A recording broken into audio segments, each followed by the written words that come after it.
Hey guys, welcome to WDWNT Nerd Alert. I'm your host, Joe Hogarty, and joining me tonight is Jack McCarthy. Howdy, folks. So on tonight's show, Jack and I will be talking about all the stars that almost were Captain America, and there's quite a bit. More than I had thought. Yes, indeedy.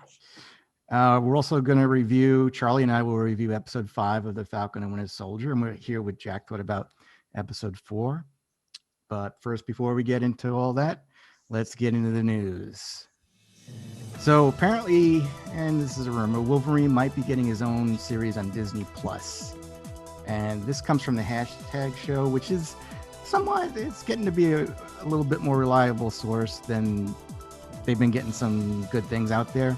So they're saying a Wolverine anthology series might be in early development for Disney Plus. The show would kind of feature Logan through various points in his long life, with the first season focusing on the mutant berserker time with Department K, and then transformation into Weapon X. So they're not going all the way back to, wasn't the Civil War they did in Wolverine Origins? Yeah, it might have even been slightly before the Civil War in Origins. Not the movie Origins, the comic book. Oh, you're talking about the comic book. Yeah. No, I was thinking about the... I think it was back. You could be right. That far. See, and I think when I think of Origins, I think of, again, when the kid was sick in the movie, and then he pops his claws and he kills his dad. And then you see the whole timeline going by when I guess he was in the Civil War. Was he? He might have been in the American Revolutionary War too. And then World War One. I thought it was Civil War, but I don't know. Yeah, I haven't seen it in a while, but he's been around for a long time. Anyway, so do you think that's a good idea or not? I don't know. It depends how they handle it. It would almost be cool to see Wolverine like that premise, almost like the old David Carradine Kung Fu. That he just seems to be passing through, and some event from the Civil War ends up dragging him into it. Then he's going somewhere else, and he just happens to stumble in, to play that part of he's the wanderer. And in this case, not only is he wandering through a geographical area, he's also wandering through history. So that might be interesting. As long as it goes for, I'm kind of liking that the Marvel shows are having a very short, limited season. Sometimes a little too short, but I kind of like the length of like WandaVision. I did. And I'm enjoying seeing where Falcon and the Winter Soldier is going in that short season. There's not enough time. There's more time to tell the story than a movie, but it doesn't stretch it out with padding as if they were going for the typical network TV 22 episodes per season. So I kind of like the shorter seasons because a little bit better storytelling, I think. I think they're doing a good job with the Falcon and Winter Soldier with, was it 6 episodes, I guess, right? I heard it was 6, and I'm not quite sure. It's good enough. Where we are. No, I'm just saying it's good enough to have 6 episodes for me. I think that they've told the story well enough where it can conclude within the next 2 episodes or the last 2 episodes. So we'll see. But getting back to Wolverine, I would say I wouldn't mind something like that as long as it's separate from the movies.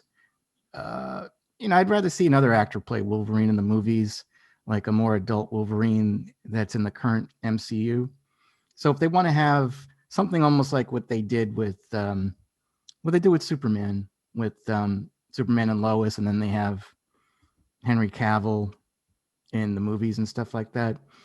Create 2 Wolverines. Like just have one where it's kind of like you said, something like where he goes through different time periods, almost like the Incredible Hulk with Bill Bixby. Yeah, sort of. Like that wanderer who's just on his own going around. That fits. instead of having Wolverine and his amazing friends. Yeah. Yeah, it could be good because everybody loves Wolverine too. So I wouldn't mind seeing something like that. But again, don't hold him back from the MCU. Don't say, well, we're only going to put him in TV on Disney Plus. We want to see him in the MCU at some point. And I don't even care if he's with the Avengers or anything. I just want to see Wolverine back on the big screen again. I kind of miss him. If they set that premise as he's just kind of wandering on his own, that could fit into anything. He could just end up, I don't know, the Hulk is fighting somebody, smashes him into a building, and it just happens to be Wolverine's walking out of it and gets pulled into it, like most of Wolverine adventures. Well, I don't know if you ever saw that Japanese anime Wolverine show. I don't remember them having a Wolverine show. I remember their version of the Fantastic Four, and I remember their version of the Avengers, but not a Wolverine show. But you're much more into the Japanese anime. No, they had an Iron Man one. They had an X-Men and the one. Iron Man one. I remember that. They had a Blade one, and they had a Nick Fury one. But those other ones. No, the Wolverine one, it was kind of weird. It was a younger version of Wolverine, and it took place in Japan. But it was interesting. It was, it wasn't the Wolverine that we were used to. But you know how I feel about anime. I love when they draw anime, and I like the style and all that stuff. So again, I wouldn't mind seeing like a different Wolverine, but again, don't water down his introduction into the MCU by maybe focusing on this series. Like, just have a different actor portraying him. It all depends on the casting. If they got the right person for the Disney Plus series and they want to bring him over into the MCU, go for it. But it depends on the casting. They have to have the right person cast for Wolverine, which is a stocky guy about 5 feet tall, full of that ain't gonna happen. Rage versus a 6'2". I think that they're not gonna go with somebody that's 5 feet tall. But he's like not 5 feet, maybe, but a shorter guy. Well, I know he's 5. I think he's 5'4" or something like that. But yeah, all right. I'm just saying it's not going to be like Danny DeVito or anything like that. No. Danny DeVito is Wolverine. You might be onto something there, Joe. I hope not. I think this is more of a rumor. I kind of feel that they're not going to do something like that. They don't necessarily need something like that. I think that, again, Disney's plan, they know how valuable Wolverine is and how valuable the X-Men are. I think that they're planning something big for the MCU, not for television. I think that you basically, after you're in the MCU, you go to Disney Plus, not before, but we'll see. Well, I mean, I know you disagree, but I think the stuff they're putting out on Disney Plus, they're spending the money, and these are very cinematic television series. I mean, they're spending money on it, and it looks terrific. I thought the special effects in WandaVision were cool. I think the fight choreography and the stunts and the spectacles, like Sam flying through the canyon chased by helicopters, these look terrific. I think those would even look good on the big screen. Oh, no, yeah, I said that too. So, I mean, I think it's kind of tough to say, oh, you shouldn't go from Disney Plus to movies, because it looks like they are turning out movie quality stuff for these TV shows. And maybe that's because it's a shorter episode. If they had to stretch that money out to 22 episodes, they might have to, skimp a bit. But I'm telling you, I'm enjoying it an awful lot. All right. So Netflix has acquired the rights to all the Spider-Man movies. They've actually acquired the rights to the Sony catalog of movies that starts in 2022. So that means that there's no way we're going to see Spider-Man on Disney Plus other than the Avengers movies and Civil War, which I don't think is too big of a deal. You know what? I don't know. I haven't looked too much at the the Spider-Man stuff? Well, the Spider-Man movies, the Tobey Maguire, the Andrew Garfield, Tom Holland, that stuff is not on Disney Plus. I Okay. think, yeah, because it's I thought the Sony. Tom Holland stuff was. No, other than Endgame and Infinity War and Civil War and stuff like that. But Okay. I don't think it's a big deal because, again, I mean, for me, I own the movies, so Yeah. I think most people own them at some point, either DVD, Blu-ray, digital, 4K, or something like that. Someone's got to have it at some point. So it's not like they're going to be crushed that Spider-Man's not going to be on Disney Plus. And it's, they're pretty cheap. Like they definitely have these sales where I think you can get, Tobey Maguire's 3 movies, the trilogy there. They're usually packaged at like Walmart and Target like that. Well, even on digital, it's like about $15, I think, sometimes, or you can get the whole series, and including the Andrew Garfield ones for maybe like $25, like in total, like for all 5 of them. So yeah, I don't think it's a big deal, but I know some people are bummed because it just reminds them Spider-Man is not part of Disney and the MCU. Well, he's kind of part of the MCU. All right, so there's a rumor that the long-shelved Star Wars Detours. Did you ever hear of this series? No. What is it? Like a what if sort of thing? Yeah, it was created by the guys behind Robot Chicken, and it's a CG. Go ahead. It's a CG animated parody show, and they did 39 episodes. So what happened was really okay. Yeah. They completed 39 episodes and Lucasfilm had ordered it. And then this was in 2012. And then all of a sudden Disney announces we're buying Lucasfilm. And they looked at Detours and they're like, no, we don't want to start off Star Wars or our version of Star Wars with Detours. We want to do episode 7. So they're like, they put that in, I don't know, wherever Indiana Jones's arc is. The Disney stored. Vault. Area 51 or wherever the hell it is. Yeah. So it hasn't seen the light of day, but there are, I guess, like they have some screenshots of what it looks like. And I've always liked the Robot Chicken Star Wars stuff.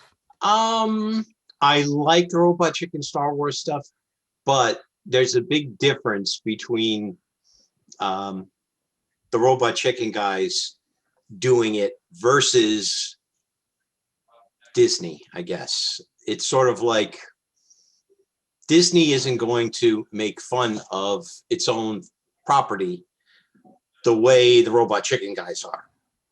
And if you watch any number of Robot Chicken episodes, they get a little bit over the top. There's a reason it's on Adult Swim versus 2:00 in the afternoon. I think that those Lego movies are kind of make fun of a lot of Star Wars stuff. I mean, it might not be adult. That's what I'm saying. It's adult making fun of adult humor. There's a big difference between the Lego movie and Robot Chicken. Well, the rumor is that we might see it on Star Wars Day, May the 4th, on Disney Plus. Everybody's going to be watching The Bad Bunch anyway. Yeah, that's true. That's coming out the same day. Yeah, that's coming out on the 4th. I kind of find it hard to believe that they would release both. So this could just be a rumor, but it'd be cool. I mean, I would still like to see if they completed like about 40 episodes. There's got to be a couple of funny ones in it. And, Billy D. Williams is in it, and Ahmad Best that played Jar Jar Binks. I forget who else. Because we all need more Jar Jar. Well, if they make them funny, again, I like the way that they handled the stuff on Robot Chicken with Star Wars. So if it's kind of like that, I wouldn't mind seeing it for sure. But we'll see. I think Robot Chicken is very funny, but I can't see that being a Disney-sponsored satire. Yeah. I think they would go more towards like the Lego Star Wars movies. I hate those, by the way. I can't stand them. Make me sick. You are not the target audience. Well, yeah, that's just it. It's definitely not me. This is too childlike for me. Yeah. So recently, the Disney Parks chairman, Josh D'Amaro, there was a presentation on April 8th, and apparently, and it was a virtual meeting, I guess like on Zoom or something like that. And he pulled out an actual never before seen lightsaber that actually retracts and expands by itself. And Disney had actually patented a lightsaber back in 2018 that they were working on that would actually do that. Now, how is it done? I mean, from what I heard, there's no pictures of it. No one took any video of it, but people. I'm calling shenanigans. It was at a financial meeting, you know. I'm calling shenanigans. Several people it's said like they the Mattel hoverboard. No, it is actual, but no, the way it works is it's kind of like one of those tape measures, you know, like how, yeah, the metallic tape measure, right? It expands. So they have two, you know, that make like a little circle, like a tube. And so when they push the button, it slowly goes up, like the tape measure, like it expands. But there's also, I guess, LED lights built into it. And it's got the noise and everything. It's probably coming, Jack. It doesn't sound like it's super difficult to make. I don't know if it's going to be to extend slowly. Mm-hmm. That is difficult because, like the other ones, they're spring loaded. You can't control how fast the spring releases to extend it. So retraction is just okay. You cut the tension and it comes back down. But I don't know. That sounds a little far-fetched. If Disney had something like that, it wouldn't be at a financial meeting. They'd be doing, somebody would be coming out in a turtleneck in front of a large No, he's probably showing a display prototype. showing it to He's everybody probably in the showing world. it's like, you know, look what's coming to Galaxy's Edge. And he went, you know, and it popped out really quick. But they weren't ready to share it yet to the public. And apparently several people have seen it. So all right. But it's kind of, you know, I mean, I don't know if you're familiar too, like years ago, they had like a dragon flying around it. It was either Disney World or the Magic Kingdom or Hollywood Studios or something like that. Or and I think it only flown like once or twice, but apparently it was the coolest looking thing ever. It looked so real. And again, a lot of people have an X-wing flying around for that some thing's Star crap. Wars celebration. Yeah, that's just kind of like those. What are those called? Drones? You know, yeah, they're like drones. They're like little big drones. Little big drones. Little big drones. I saw it. I wasn't impressed, but I wouldn't be surprised if we did see this eventually at Galaxy's Edge, them selling it. And then people will be pissed that they bought all those lightsabers and they're like, well, I want that one. You know? Well, I mean, the whole also part of the point is with the lightsabers, you can customize it. You can build your own that you like. That's the big appeal of it. I think you could still do that. But you can't. I don't know, from what you're talking about, that sounds pretty intricate. I bet you could, but I don't think that you could alter the color, so you can't change the kyber crystal to make it a different color. Anyway, it's possible. I think it's coming. What is it now? Oh, so we talked about this, like with Justice League, Zack Snyder's Justice League, the whole thing that happened. I know where you're going. I know. No, you don't. I bet you don't know where I'm going. I'm not going to mention Ray Fisher at all in this one. Nope. I'm thinking you're going to mention the supposed Abrams cut of Episode 9. No. Oh, really? Okay. No, you know, they basically, for a while, they were trying to push to get Zack Snyder's Justice League going, Warner Brothers, and then finally Warner Brothers buckled, and they did it. And then they started with Restore the Snyderverse. And now the newest trending hashtag is make the Batfleck movies. So they want Ben Affleck to come back and do his Batman trilogy movie. that he was planning to do.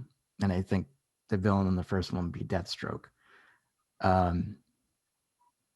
So apparently there was 1.5 million tweets for Restore the Snyderverse and 100,000 tweets for Make the Batfleck movie, and then another 100,000 for the Deathstroke solo movie, because I think who's that guy?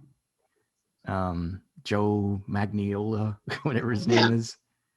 He wants to do it. I like him. He's good. He's also a huge nerd. So yeah, no, and he's big. His session, he did an online session of how to play Dungeons and Dragons because he's a huge D&D player, and he was just hysterical. He's funny. He really is truly funny. There's also almost 100,000 tweets to restore the Ayer cut of Suicide Squad. Like, again, my problem with all this, it's like, all right, it was nice they did it with the Snyderverse, but I don't like the fact that these studios are buckling to the fans. Absolutely.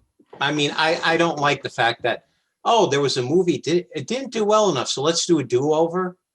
No, go on, create something new for people to see. Don't go back and just take another stab at it. This is different than like the special editions in Star Wars, where they went back, they fixed some of the special effects, they added a little bit, but this is just like having a do-over. And if somebody gives you $250 million to make a movie, you don't get a do-over. Sorry, but yeah, but that's apparently what they're pushing, and I don't know if I want to see the Snyderverse restored. I don't know, again, what DC has plans with. I think it's kind of crazy that they're making a Flash movie that's kind of part of the Snyderverse.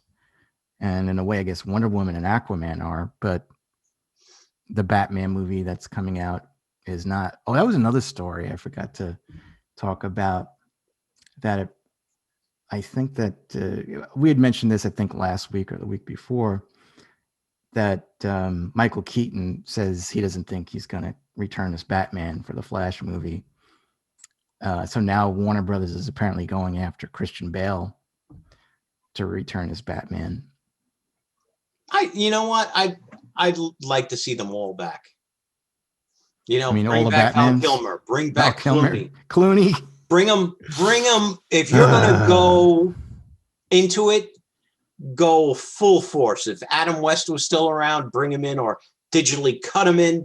Bring them all in. I think it's too much, though. I mean, I wouldn't mind one, but to have Keaton, Kilmer, Clooney, Affleck, Bale, and Pattinson, that's too much. There's just too many Batmans.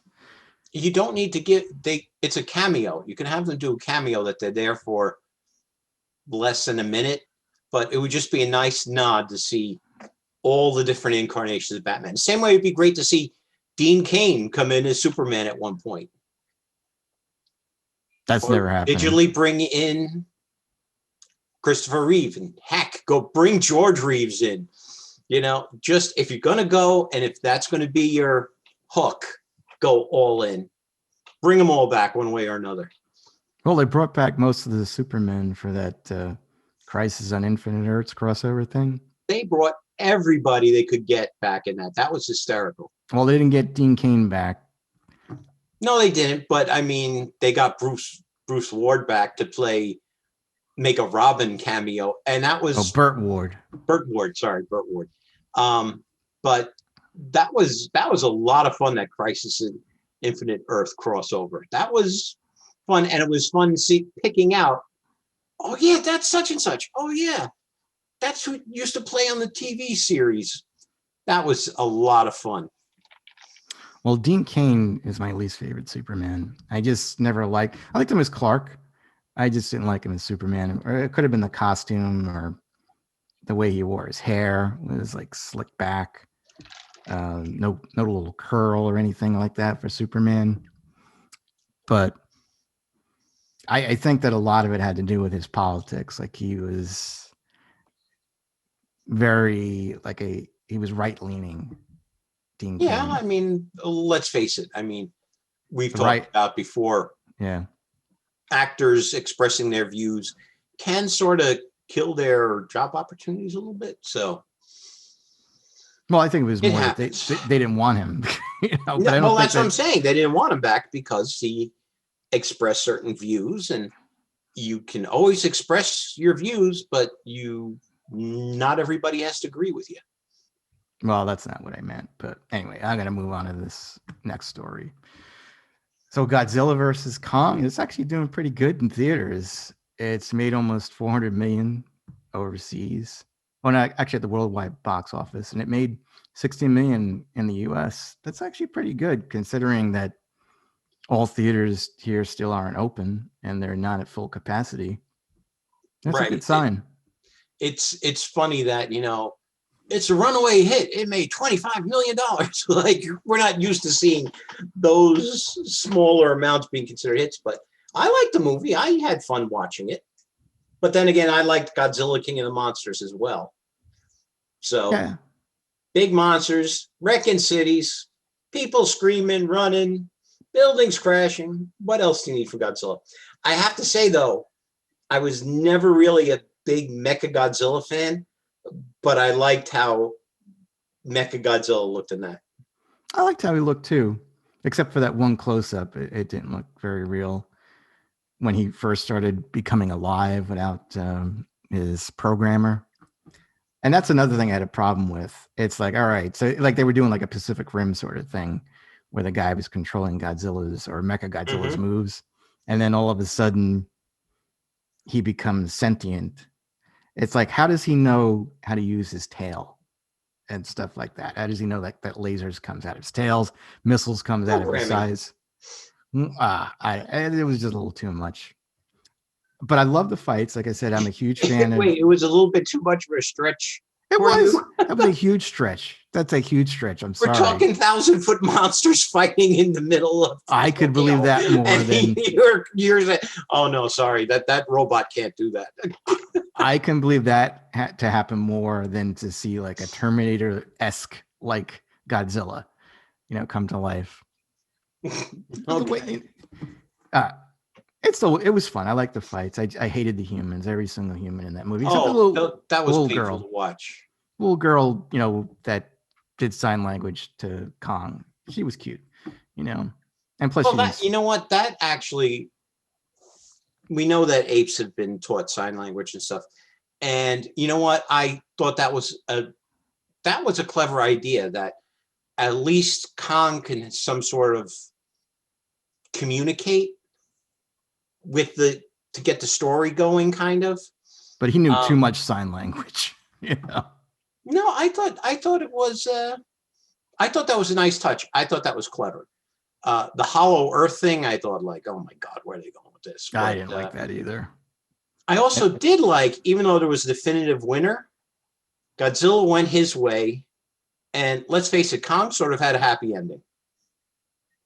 I'm glad King Kong got a happy ending. That's still not my Kong. Like I said, if it doesn't end where he takes some girl up to like a really tall building and he comes plummeting down at the end, that's not King Kong. That's like Mighty Joe Young. So Mighty Joe Young was sort of like that. So they sort of called him Mighty Joe Young, where he was a friend to the humans and, just was a big gorilla. I don't think he was a friend to humans. He was a friend to the little girl. No, Mighty Joe Young was a friend to humans. No, I meant Kong, the new Kong. Well, yeah, I mean, but for the most part, he was, I would say. Like, he didn't intentionally kill humans, except for that. I don't know if he killed that person in the helicopter. He ate people. He ate people? In Skull Island, he was eating people. Was he? I forget. He was popping them like they were M&Ms. Oh, well, maybe they were bad people. Weren't they bad people? Oh, no, weren't those the bats? They were just living their lives. We don't know. Yeah, whatever. All I'm saying is that, I don't like this King Kong. It's like, we've got enough. That fight scene on the ocean was pretty cool. I liked how they had Godzilla circling like a shark. It looks nice too. Like I said, in 4K, that night scene when they're in Hong Kong, Good Lord, that looks so beautiful. I'm sure that's got to look awesome on a big screen, Yeah, like crystal clear. That's got to look gorgeous. On an IMAX, yeah, that's going to be incredible. But anyway, that's cool. I mean, it's made $400 million. Never thought it was going to make that much Good in for theaters. Them. Yeah. So I think that also actually is very promising for Black Widow when that comes out. Mm-hmm. Things are looking good. Things are going up. That's it. That's a good sign. Open those theaters, get those vaccines out, and open the theaters. Yep. All right, Jack. So, what did you think of the Falcon and Winter Soldier? What was that, episode 4? I might be up to date. No, the of last course you're episode up to date. you and Charlie saw was episode 4, but we're doing Charlie and I this weekend. Oh, that's right. You're doing 4. 5. Yeah. I really liked episode 4. I mean, it's sort of like it slipped in because it was always like John Walker's got to get something because he's enhanced in the comics, and he's enhanced more than Steve Rogers. Steve Rogers is, peak human. Yeah. Steve Rogers is peak human condition. U.S. Agent is stronger. He's enhanced. And it was always like, well, how are they going to do it? Because John Walker on the Falcon and Winter Soldier, he's a trained guy, military guy, but he's not a super soldier. So it was always like, well, how is he going to kind of get that? Because it's going to come down to, a 3-way fight between Sam, Bucky, and him. And it's like, how is he not going to get destroyed fighting those two guys at the same time? Well, we saw how he got the serum. I liked how, Zemo's there, and Zemo's got to be my favorite guy on the show. Yeah, I think it's a lot of people's. He really is. But I like how here's, all these vials of super soldier serum on the floor. And rather than pick one up for himself, he just starts stomping on all of them. And, it's like, it shows Zemo is really dedicated to his principles. That, I mean, let's face it, that's as tempting a choice as you can get, to just be in your peak human condition forever. Yeah, I would have taken it for sure. But I mean, if people could have the chance, like, you know what, you're going to get the maximum length of life for a person. That's very tough when you've got that vial right down on the floor. And Zemo's like, nope, these are trouble.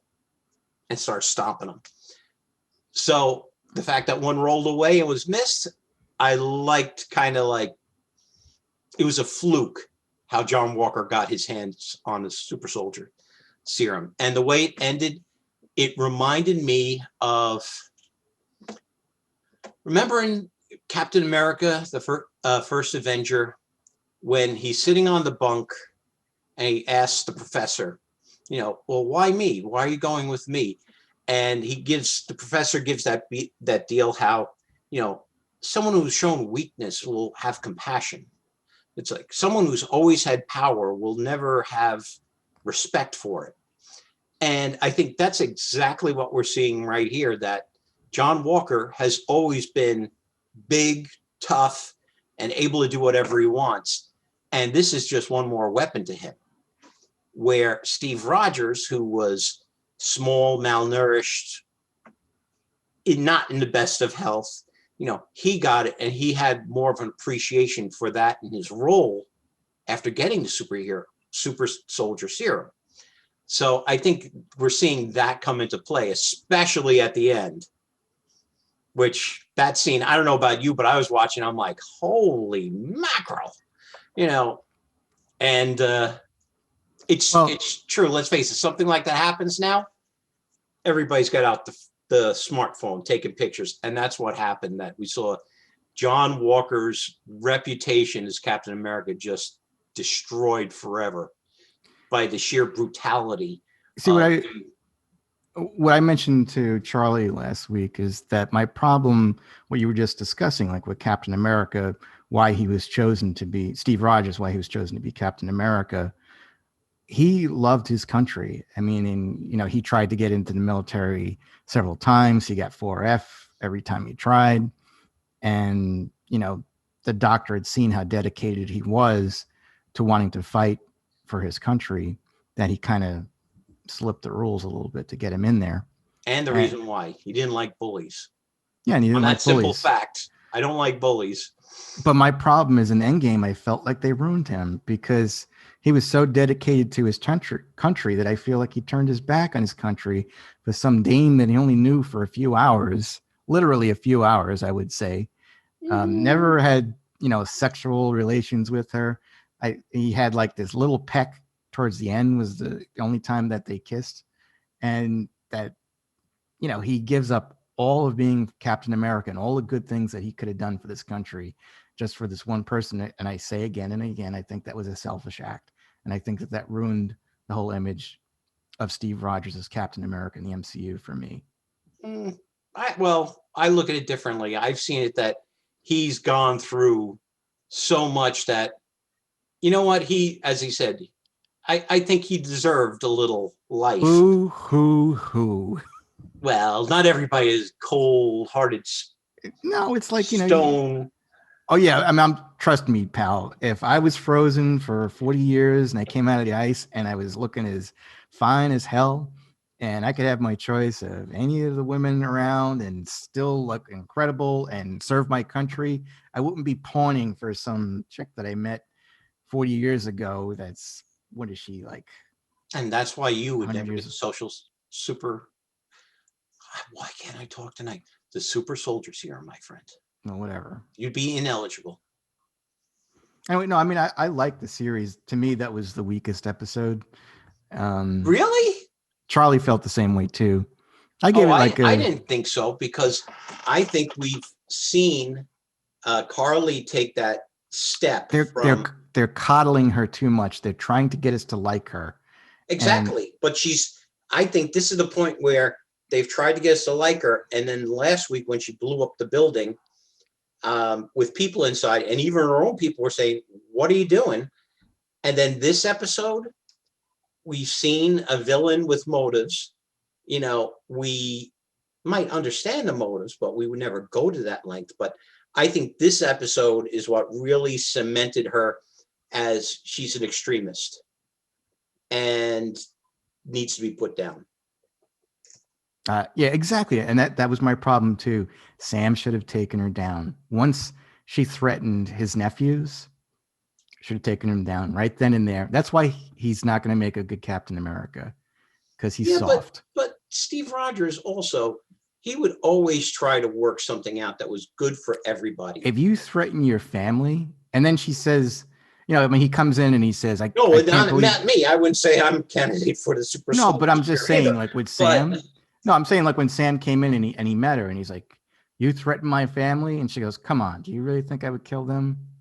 And he believes her. That whole scene just pissed me off completely. And I think like a lot of, well, again, it's fiction. I shouldn't be getting as upset as I am. You shouldn't be getting worked up about it. You should just because like show. I like Battlestar.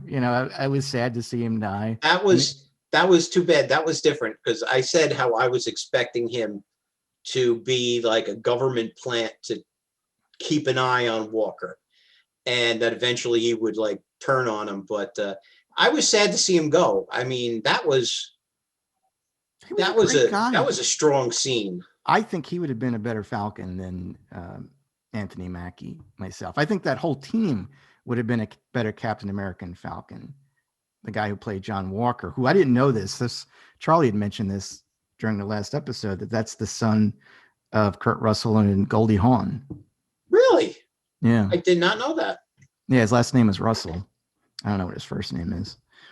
But yeah, I understand why he did what he did to that guy at the end, but you see, that's just it. You can kind of understand it, because he was so enraged and stuff. But he's Captain America. He's supposed to be better than most people. That he could have knocked the guy out. He didn't have to bludgeon him to death. But look like he did. But look what Steve did for Bucky. And people did die, for him trying to save Bucky and all that. Like if he would have handed him over, even though Bucky was innocent, I think things would have went a lot smoother for everybody. But his friends were really important. He would have died for Bucky, basically. Yeah, but in the same way, Walker would have died for, I don't even remember Battlestar's name. He would have died for him too. But like I said, Steve Rogers, it takes a lot for Steve Rogers to go over. And the people that were killed during Winter Soldier, he didn't murder them with his bare hands, or a shield. That's just not what Captain America does. If you're driving a car after him and he makes you crash somehow by outmaneuvering you, that's different than just somebody's prone on the floor saying, no, please, and you beat him to death with your shield. That's a pretty long stretch, my friend. Well, I think I had mentioned it too last episode with Charlie. It's kind of like with Batman and the Joker, It's like he never kills the Joker. Joker gets sent to Arkham Asylum.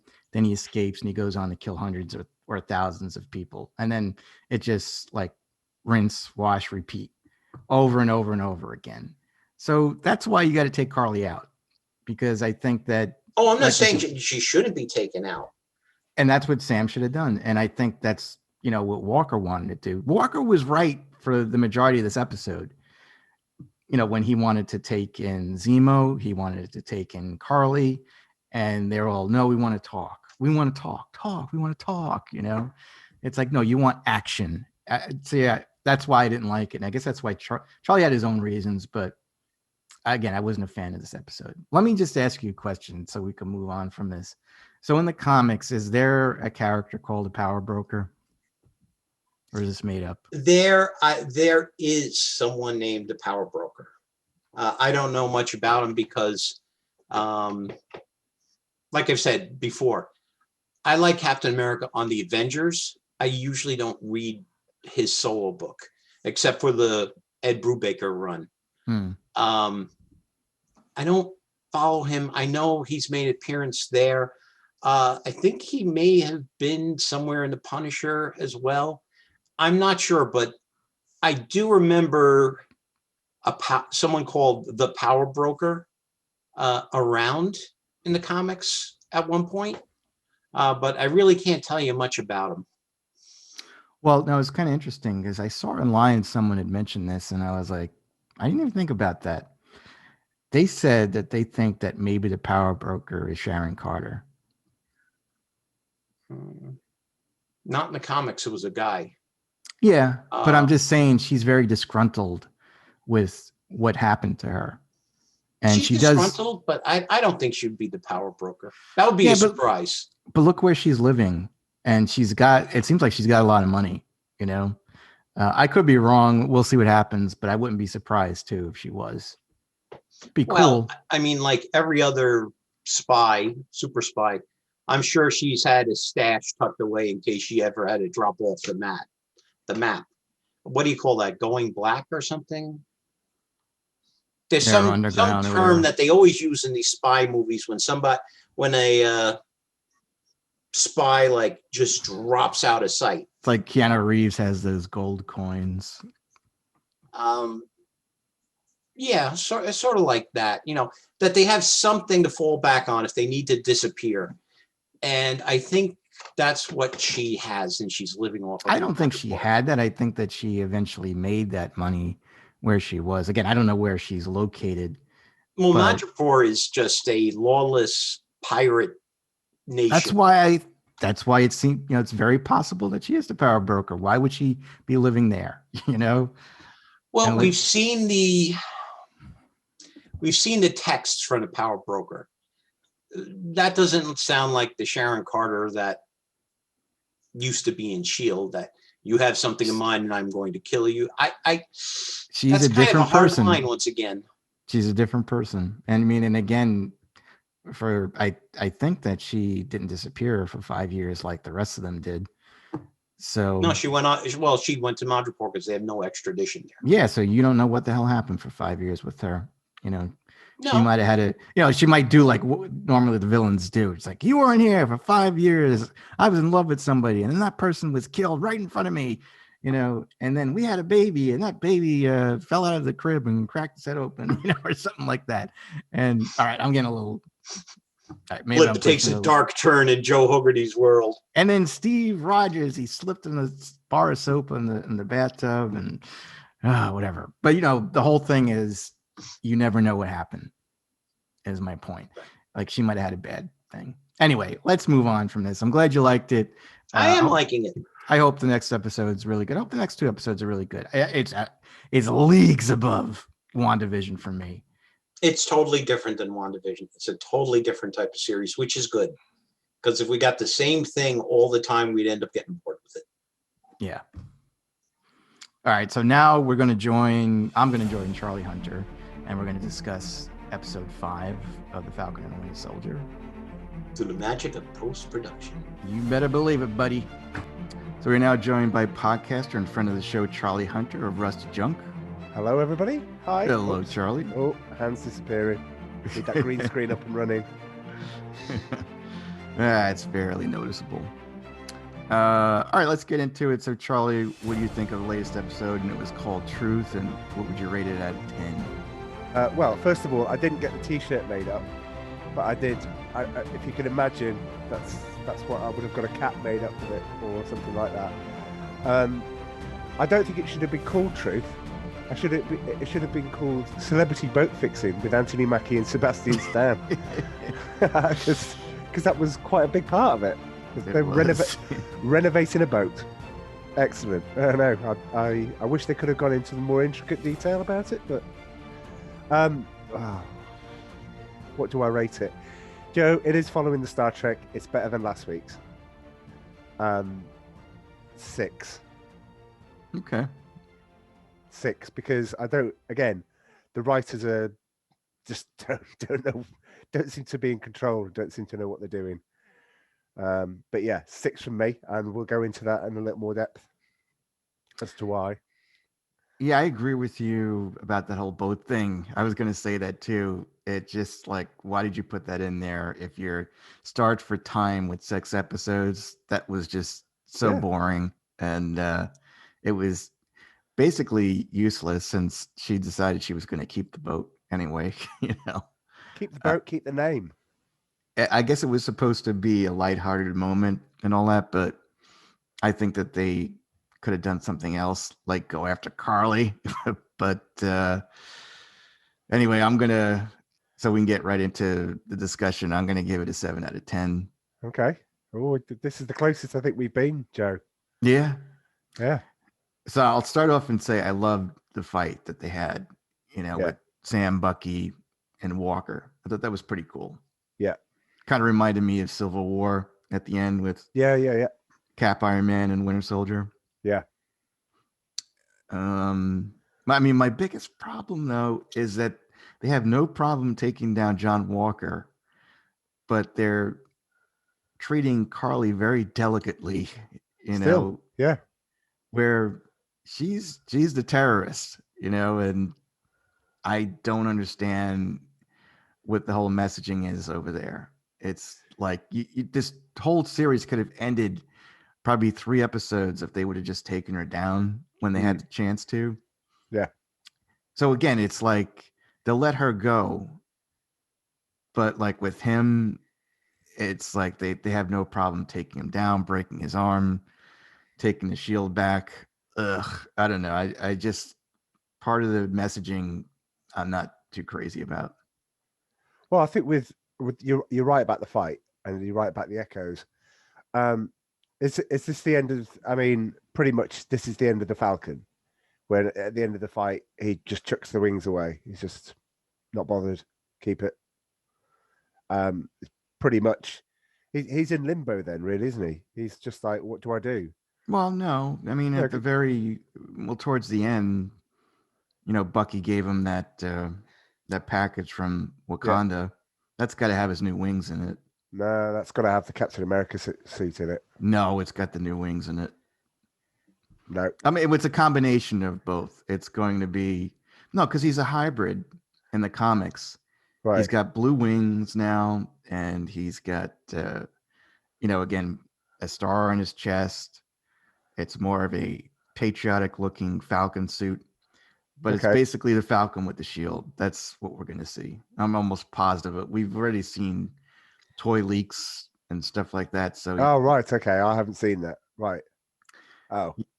And it's Wakanda wouldn't spend all their time making a suit. They would definitely be making wings. Oh, right. Okay. Or another shield, or another crappy shield that they made for Cap in Endgame. Was it Endgame? No, Infinity War. It's like, we're garbage. I know. While we're talking about the shield, is this the first time the episode's had an end credit sequence? I think so. Yeah. Yeah. I mean, I figured I was like, I'm gonna just keep it playing or fast forward until I saw any movement, and I was like, holy crap, they actually have an end credit sequence. Yeah. Yeah. Absolutely. Well, we'll get to that bit. I do feel sorry for John Walker. Yeah, me too. Because when he's at the military, in front of the the court, kangaroo court, whatever it is, he's basically saying, I'm a product of you built me. I'm a product of you. I followed all the orders. I've done everything that I should be doing. And I guess he probably feels pretty much abandoned by it all, despite the fact obviously he committed this act. But he said, if he'd let me, I would have taken them all down. And that's the point, isn't it? And you kind of like, well, yeah, I suppose the point is, what do they want him to do? When Captain America meets Carly, does he want to take her in? Does he want to take her out? What? I mean, I don't know what the game is. And so I'd walk out. I'd be pretty much upset by it all and going, after all I've done, this slip, which everyone caught on camera, is now wiping out everything that I've done for you. Yeah, that pissed me off. I mean, he definitely had to. He couldn't be Captain America anymore because he did seem a bit unhinged, Yeah, yeah. So I can understand that, and I can understand them taking the shield. But I also think it wasn't Sam and Bucky's decision to take a shield away. At that point, again, they should have. How they spent hours and hours talking to Carly, they could have done the same thing with Walker. Instead they're like, give us the shield.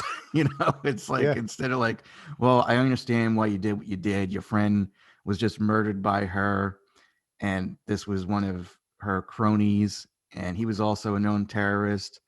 But the whole thing, it was caught on camera, and it's just a bad look for our country and everything.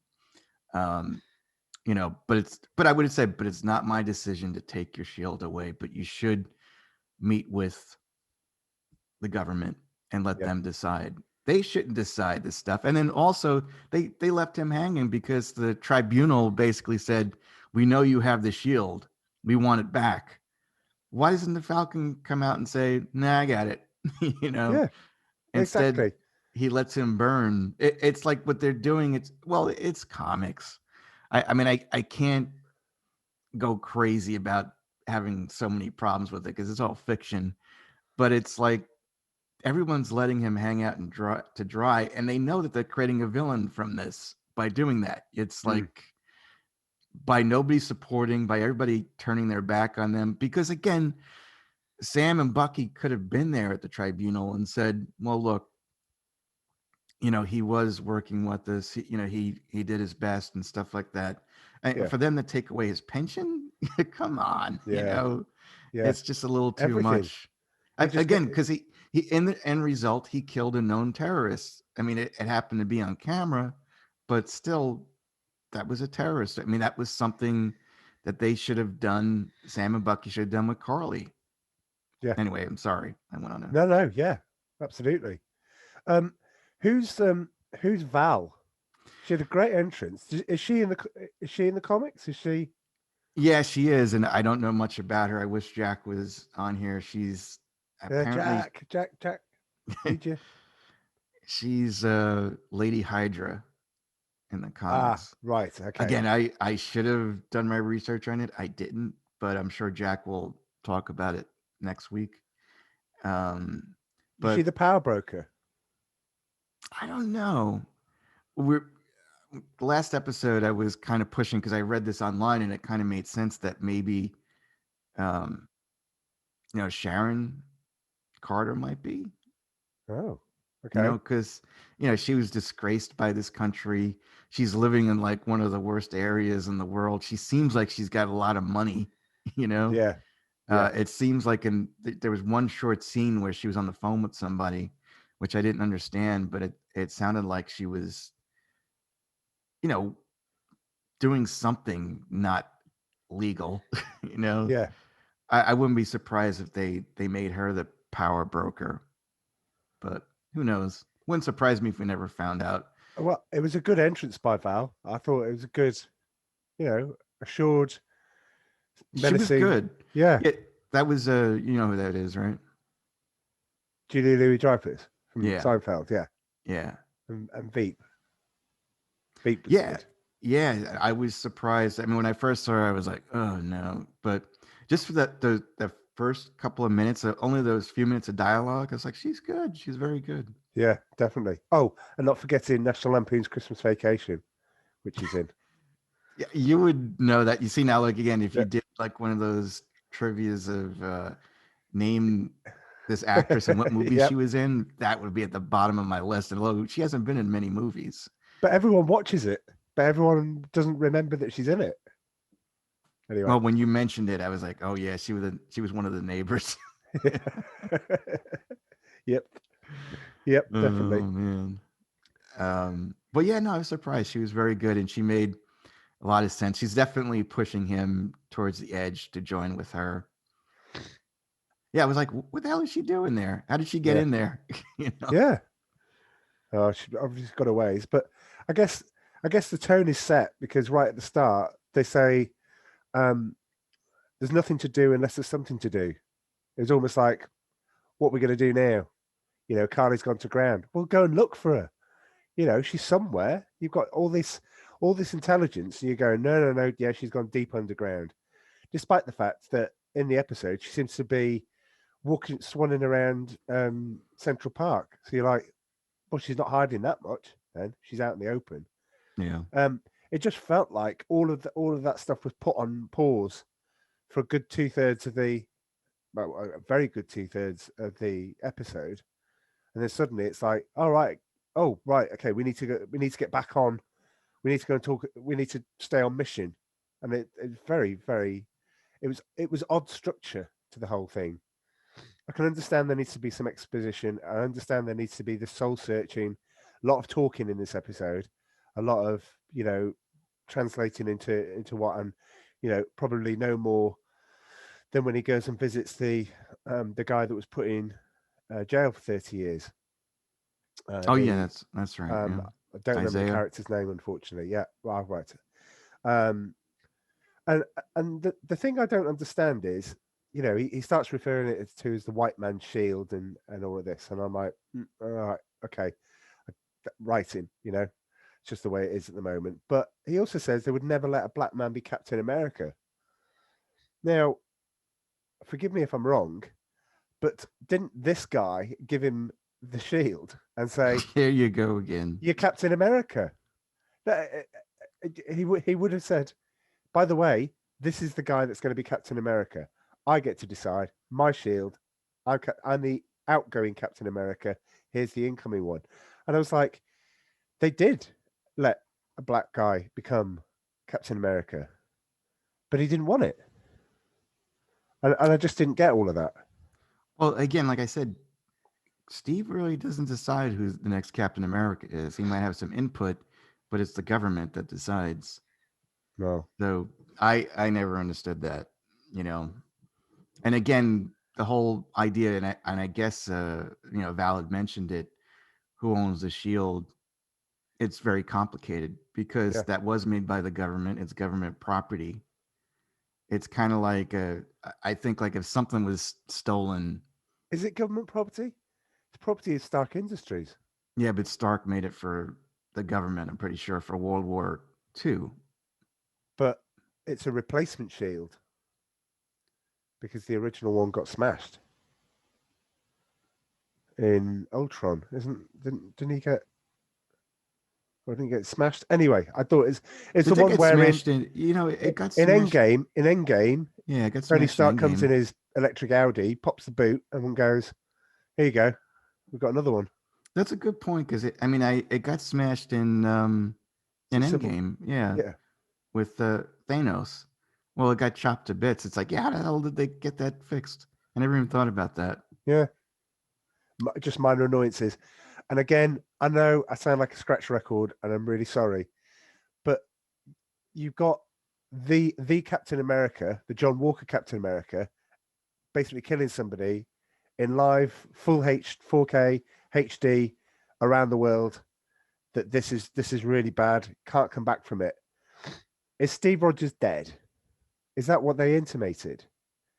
Because what they said, and I had to write it down, Steve is gone. It doesn't matter what Steve thinks.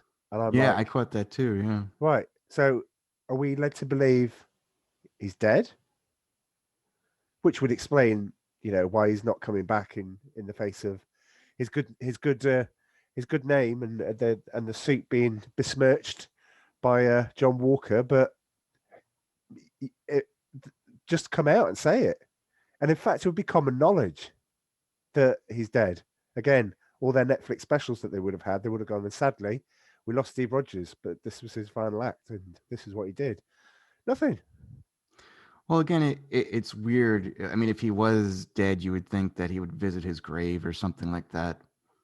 Yeah, to have one of reflect. those. Tell me what I need to do moments. Yeah.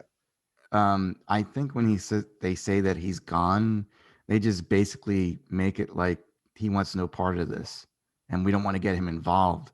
Because again, that goes back to the point where I felt that it was a selfish move for him to turn his back on his country just for some girl he met back in the 40s. Yeah.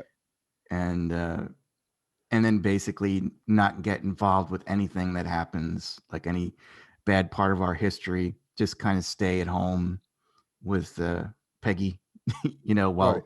all these Yeah. horrible things that are going on around the world, and say, I'm okay with it. Yeah. But you never know. He might have tried to get involved, but couldn't change it. But it's still, I just don't like that whole ending for Cap. And it does seem kind of weird. Like you said, you make an excellent point. Why is he just sitting on the bench, just watching this act out? Why isn't he helping? Because like, what's his Isaiah?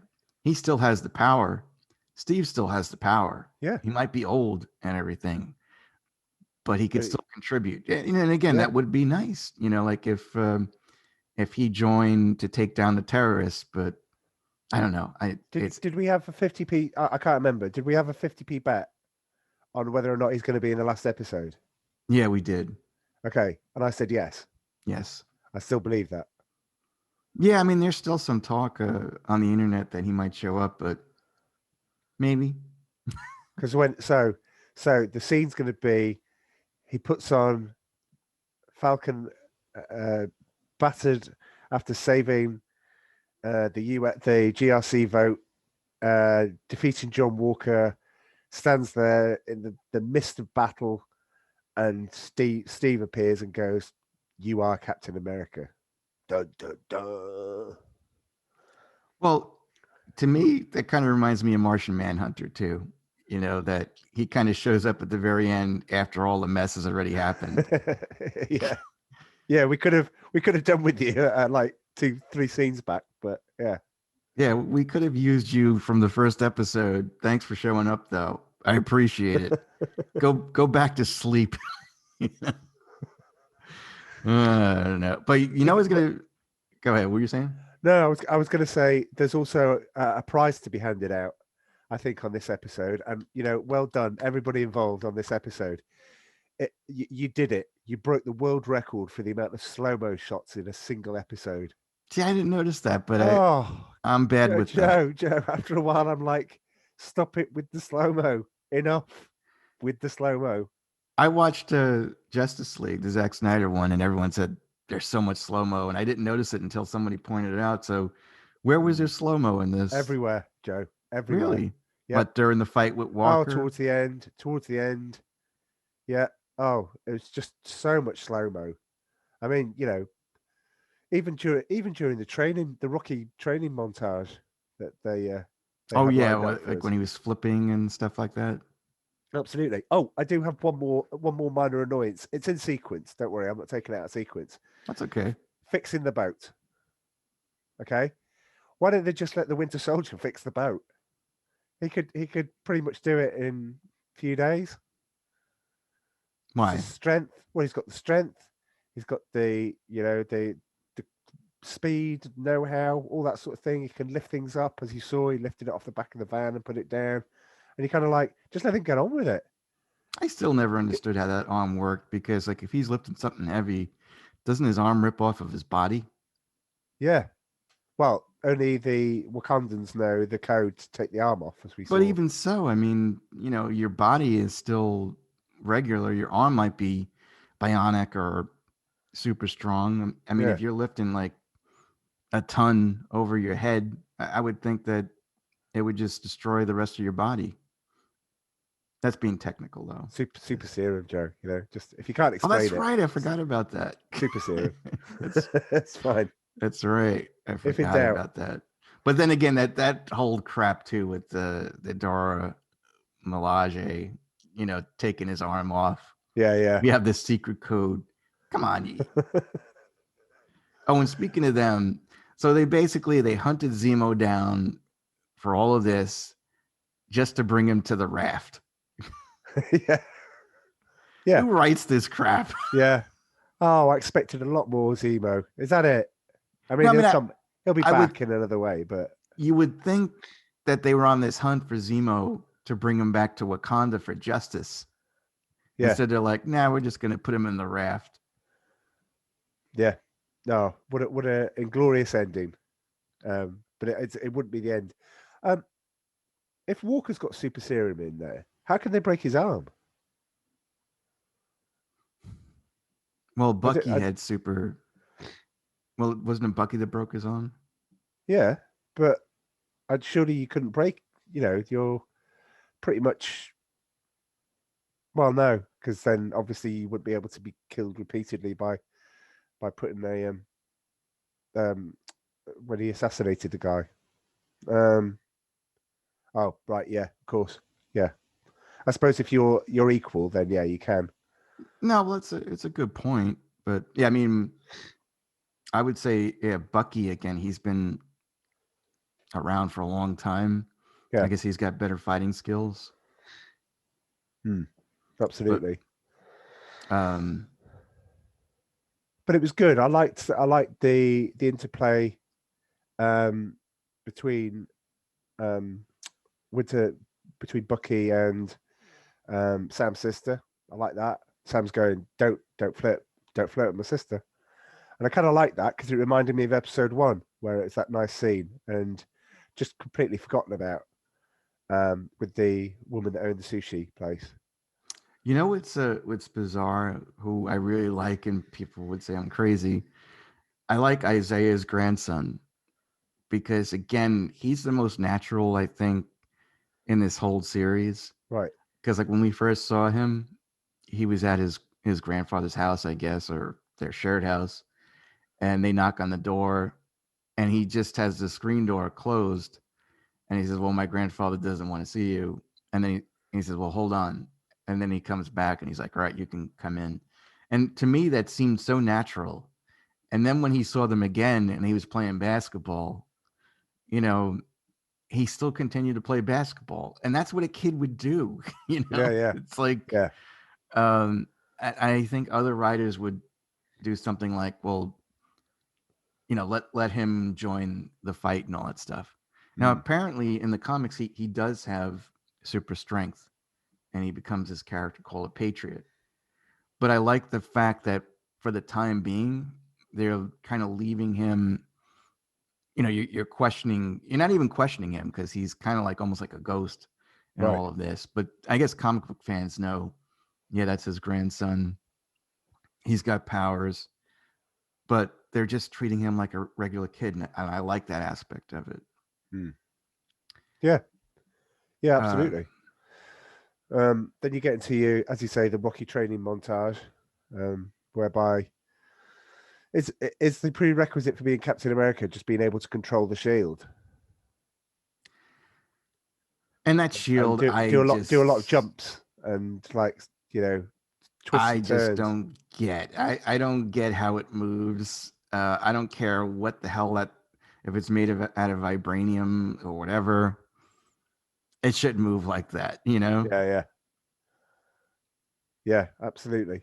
But I always thought it was Cap. I mean, Cap had some sort of thing with it, that because again, he was a super soldier and he had this agility and he was able to calculate exactly where the shield was going and stuff like that.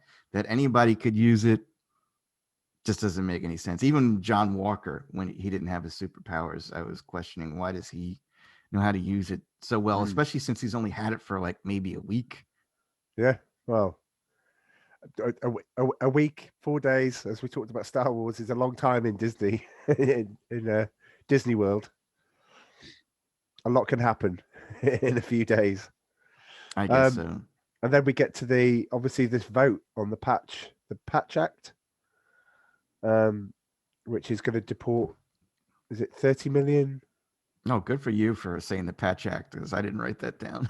Yeah. It's a Patch Act. They were going to vote, and here are all these super evil people that are all voting against these, innocent people. And I just think it's going to be set up for, I think, a pretty good final episode. I'm going to be positive because I've been negative a lot, and quite rightly so throughout. But I'm going to be really positive and say we're going to have a really good, very good last episode, a very strong one.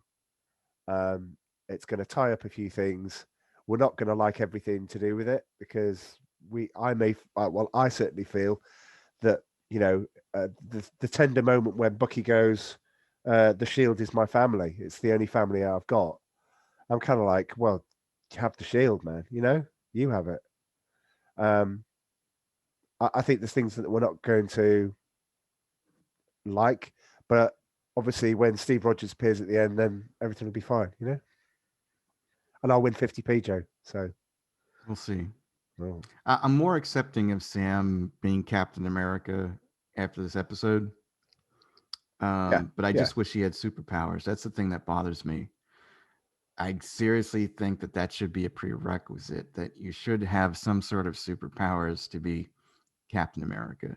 It's kind of like, if all of a sudden they chose a new Superman and he just wears the suit. Yeah. You know what the writer's going to do? The power doesn't come from superpowers. It comes from the power of the heart, Joe. That's what it's going to be. It's the power of the strength of your beliefs. Well, they're going to push again that he's a better Captain America than Steve because he doesn't need powers, and that, well, I guess his main powers are his wings. But yeah, I never liked the whole idea of this hybrid. Yeah. Falcon Captain America. I mean, I think he'll look pretty cool, but I still think that he'd be a better teammate for Steve Rogers as Captain America, right, with that outfit on. Yeah. Showing like the colors. I mean, if they could do something where they, try to bring patriotism back into the country by uniting people, I'm all for it. Yeah. Because again, like even in this country, there's a lot of people. There's flag burning. There's people that just don't. Yeah, people just don't like this country. That they're not happy with it. And like if you are patriotic and you have a flag hanging out of your house, it's almost like you look like as a bad person by some people. Same over here, Joe. Unfortunately, it's very sad. It's very sad. Yeah, it's the youth that again, didn't fight in wars and don't know like what this country really did go through. They think they know what this country went through and they know better than us. I shouldn't get into this, but I don't know. It does piss me off, like when I see some things in the news, but what are you've you seen gonna things, do? history repeated itself. Yeah, And you go, we can see it, and we're trying to tell you, and yet, if you don't want to listen. And again, it's from both sides. I mean, you can't single out, one specific side and everything. I mean, there's extremists on both sides, and it's the people that are in the middle, like us, and we basically get along. We all kind of get along. Yeah. But it's the extremists on both sides that say, no, we don't. And this country has to change, or this country doesn't have to change. And I don't want to get political, but no, it's a valid points, Joe. I mean, all right, well, thanks. Yeah, definitely.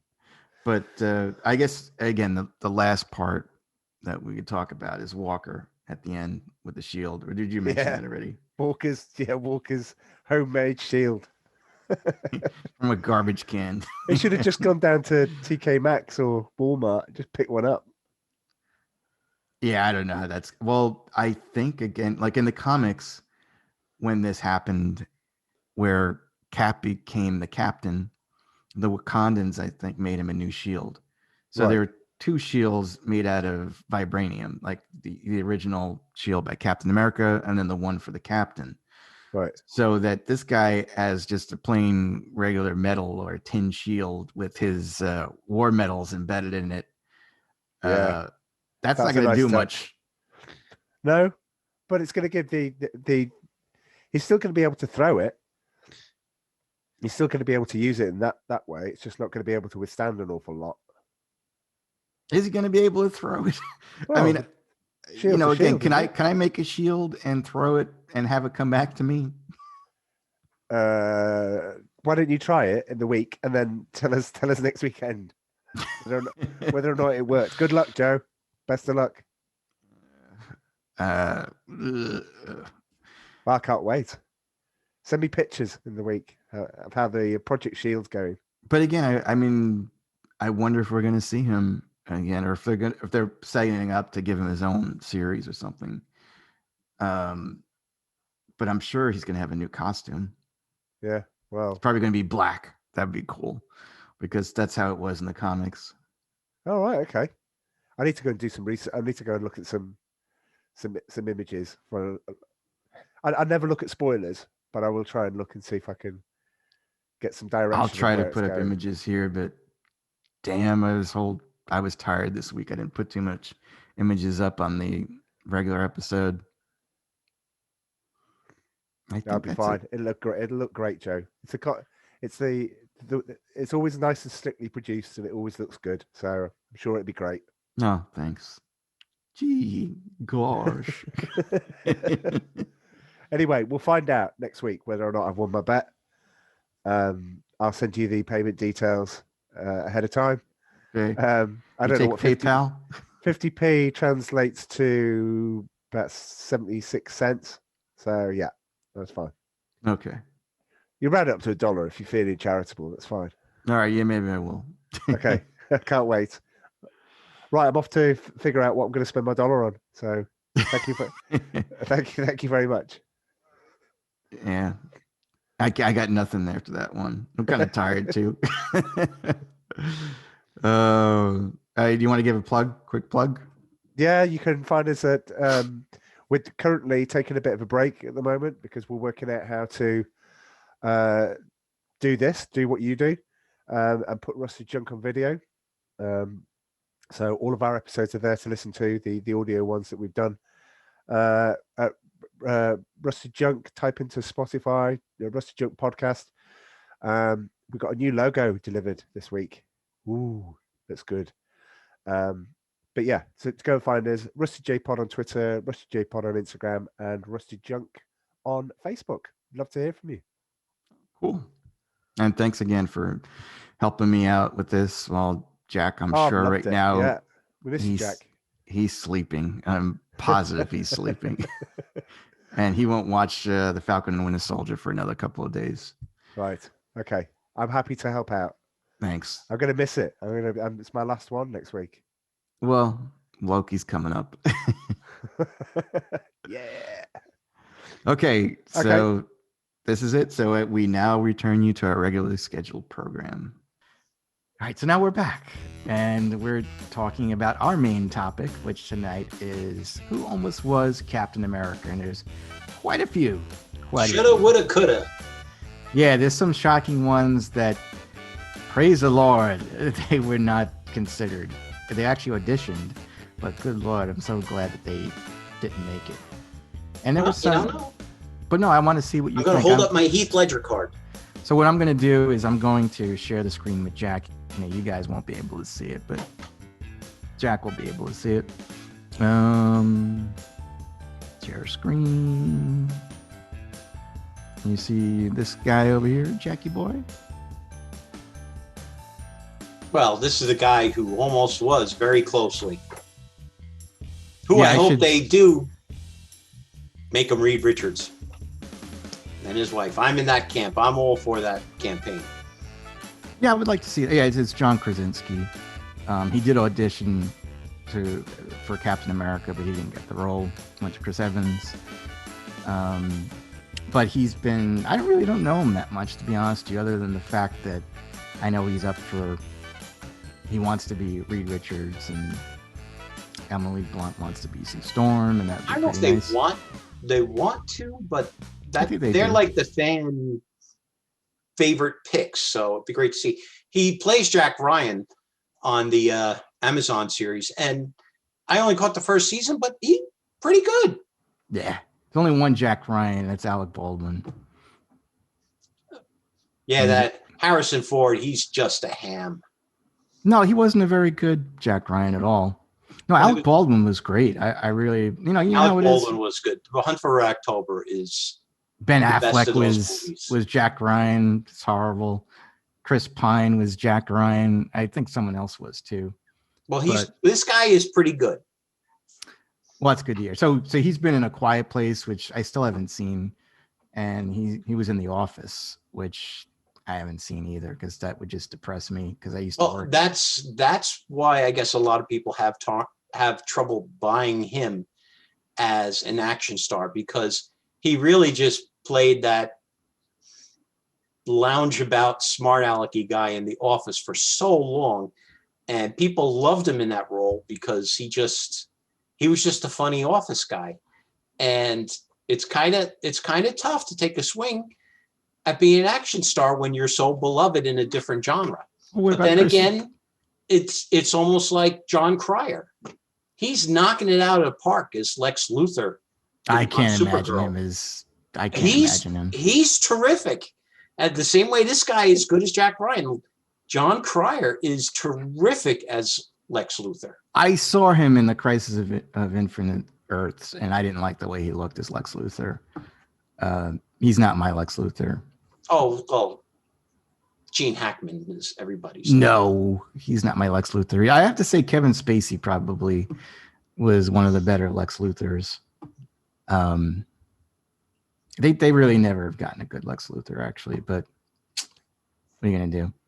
No, I was going to say Chris Pratt. He was in, what was that show? I can't think of it. Parks and Rec. Parks and Recreation, yeah. It's kind of similar, I guess, to John Krasinski. So, yeah, I mean, I could see it. I think he'd make a good Mr. Fantastic, but we'll see. All right, so I'll kind of do what I used to do with Taylor, is I'll kind of quiz you, see if you can guess. Quiz me? Well, see if you can guess the actor. Okay, all right.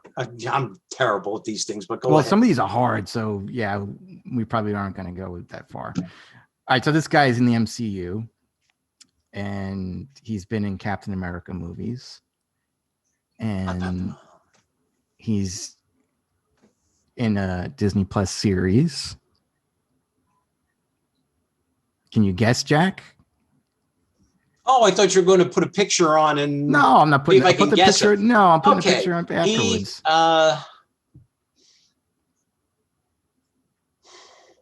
Come on, Speedy. He's in the current Disney Plus. He's in the current Disney Plus series that's being aired right now. Sebastian Stan? Yeah. Really? I didn't know they had him up for. He auditioned to be Captain America. I did not know that. Yeah. But do you think he would have made a good one? He may have. Yeah, same thing. I like him. He shows a nice range. I think he would have done a good Captain America. I mean, I would have loved to seen Bucky Cap come out of Endgame instead of Sam getting the shield. Oh yeah, me too. Because that was a good run with Bucky as Captain America, where he wasn't as quite over the top as we're seeing Walker, but he was much more aggressive than Steve Rogers was. So I would have liked to seen Bucky Cap, but Sam Cap is doing all right by me. No, he's not. Well, he hasn't been Cap yet. Well, he hasn't been Cap, but I mean, we're seeing a lot more of his character now in this, once again, because we have time to see Sam on his own. Yes, he's dealing with something, but it's not on the scale of Thanos wiping out half of all life. You know, yeah. We're seeing a smaller story, and we're getting to know Sam better. Nothing wrong with Sam. He's okay. Well, I never liked him. Cap. I also liked his costume as Cap. They kind of made it a mixture of Captain America and his Winter Soldier suit. Oh yeah, no, that was a cool costume. I like that. Yeah. But again, I like that it was short-lived too, because Steve Rogers is Captain America. Oh, absolutely. I can't imagine we won't eventually see him. And like I've said over and over again, I hate the Falcon Captain America costume. I think it's hideous. It's like a stupid hybrid that's more Falcon than it is Captain America, and I just don't like it. I mean, I know I'm beating a dead horse. He's got no super soldier serum in him. He just, to me, he should never have been Captain America. And I think if this series ended properly, I think, again, Sam seems like he's more into getting the shield back. Not Sam, I'm sorry. Bucky seems like he's more into getting the shield back than Sam is. Have Sam hand the shield over to Bucky and let Bucky be Captain America.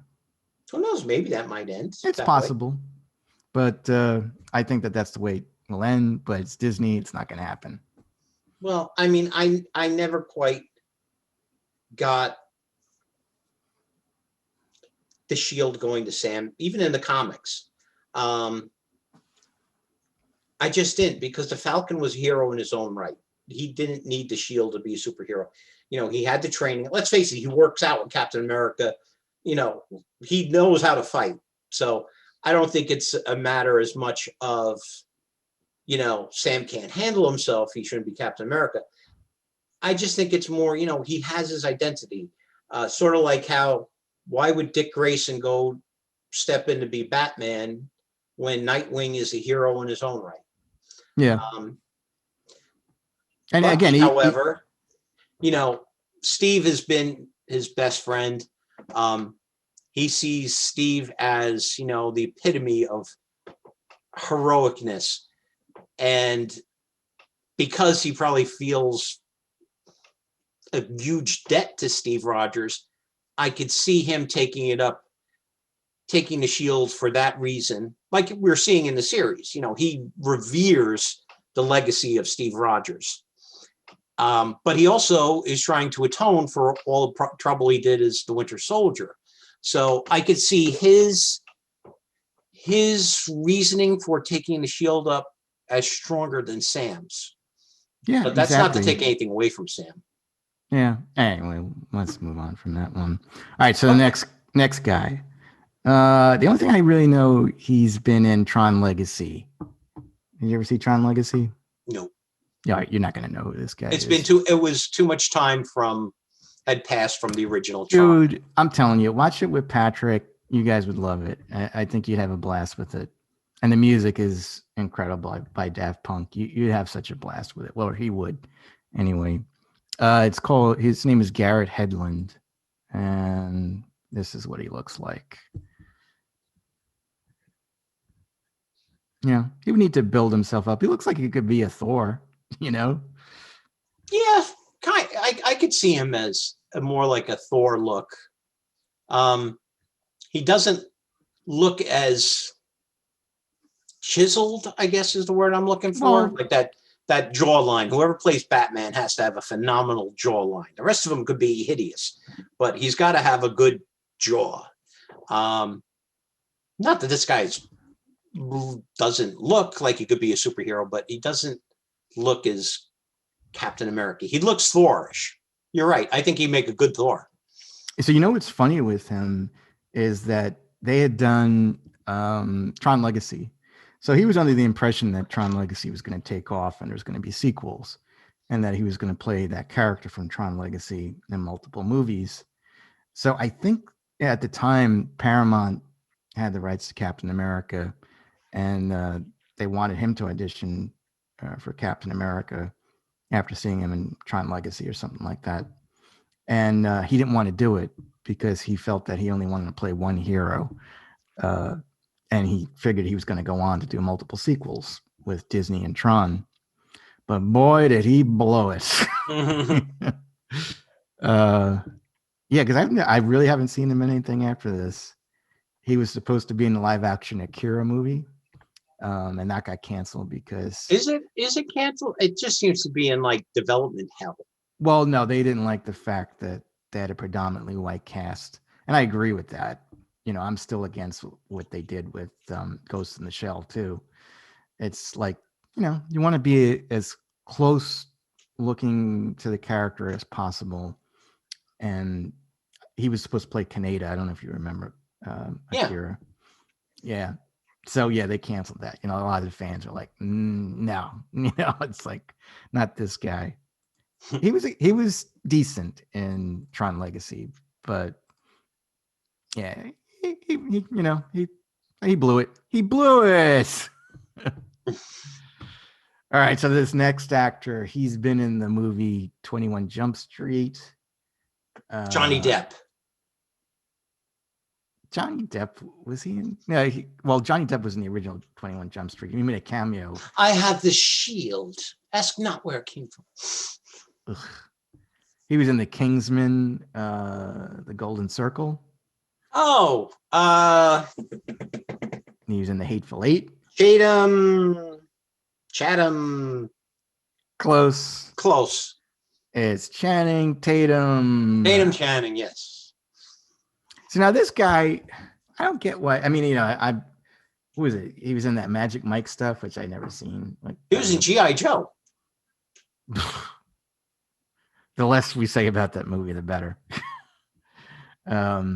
He definitely wasn't memorable, but see, I mean, I know the girls like him; they think he's attractive. But to me, it seems like most of his features and his face are kind of squished in the middle of his face. He looks kind of. I mean, I'm the last person to talk, but it just I couldn't see him as Captain America at all. His nose should be like over here, the eyes here. No, his eyes should be separated a little bit more. I don't know. I think he has. I think he has the Captain America look. Like I said, see how the jaw is very angled. That's what I was saying. You got to have that strong jaw. I think he'd be a cool Nightwing. I don't know. Actually, I don't know if he'd be a good Nightwing. I picture Nightwing as somebody who's a little bit slighter of build, more like a martial artist than a big guy. But I mean, I like him. I think he's pretty good. So I think he could have. He definitely has a superhero role he could fill. Yeah, someone had given him a Captain America comic book, and they thought that he would be good for the role. And I think he was interested in it, but I'm not sure how far the process went. He would be good as Simon Williams, Wonder Man. I don't know. It's funny. I can't think of who I would pick for him. Like, I mean, I have a picture in my mind of Wonder Man, but it wouldn't be him. No, I could see him with those red sunglasses, kind of, because Wonder Man's kind of a little bit cocky, where he knows he's strong, he knows he's good looking, and he's out there to have fun. And yeah, I could see him pulling that off. He's got the swagger for it. I guess I'm used to seeing him with long black hair. Well, not long, but thicker hair than the picture we're looking at of Tatum. But I'm sure he could grow his hair out, dye his hair black. So yeah, it's possible. All right, let's go on to the next guy. All right, so the next guy, he was in Batman v Superman, but he didn't play a major role. I'm going to tell you who this, because you're not going to even know the name of this person as an actor, but he played Jimmy Olsen in Batman v Superman, and his name was Michael Cassidy. He did? I do not even remember him in that movie, but I'm not a big fan of that movie to start with. Oh yeah, like when they were in Africa, he was with Lois, and he was her cameraman. Oh, he was the guy they killed, right? Yeah, they killed him. Okay. Yeah, I don't know. He's another one I think would make a pretty decent Nightwing, Actually, yes, because he isn't that big muscle guy, but he'd probably be a good Nightwing. Yeah, he's not. But you know who I liked in that movie? What's that? You know who I liked in that movie? What? Who? Jenny Olsen. I mean, are you kidding? Are you doing that just to piss me off? No, I do. I like Jenny Olsen. That didn't bother me, but go on. Well, she was mostly in the other one. Man of Steel? Man of Steel, yeah. Oh, she's just cute as hell. Yeah, whatever. Okay. Okay, so the next guy, he was actually in Godzilla versus Kong. And again, the guy from True Blood? Was he from True Blood? Skarsgård. Yeah, Alexander Skarsgård. Yeah. Let's face it, that's a kick-ass last name. You know why I'd love to walk into a meeting like, "Hi, I'm Jack Skarsgård." And I would say it like that every time. You know what I confuse him with? So he was in Tarzan, that movie. That's right. Yep. With Margot Robbie, she played Jane. Mm-hmm. So not a great movie. I never seen it. I just know that it was out there. But yeah, I could see him. I mean, he's got the build for it. He was kind of goofy in the Godzilla movie, but that's what he was supposed to be. But the next Thor. Yeah, he looks pretty good as Thor. He's got that huge Scandinavian. He's got a good name, Skarsgård. Yeah. No, I'm thinking of that guy that played, the scientists in the Thor movies. Oh yeah, his name is close, Skellig or something. Yeah, like that? Something like that. Yeah. That could be good. I'm Skellig. So yeah, that sounds more like a villain name. He'd make a good Cap, I think, but yeah, he would make a better Thor. All right, this next guy. Whew. So he was in a boy band, and he was Joey Fatone.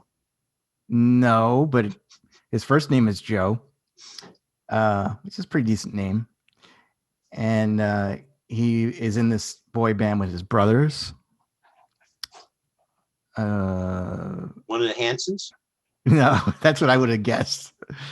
It's actually, you're not going to get it. It's Joe Jonas.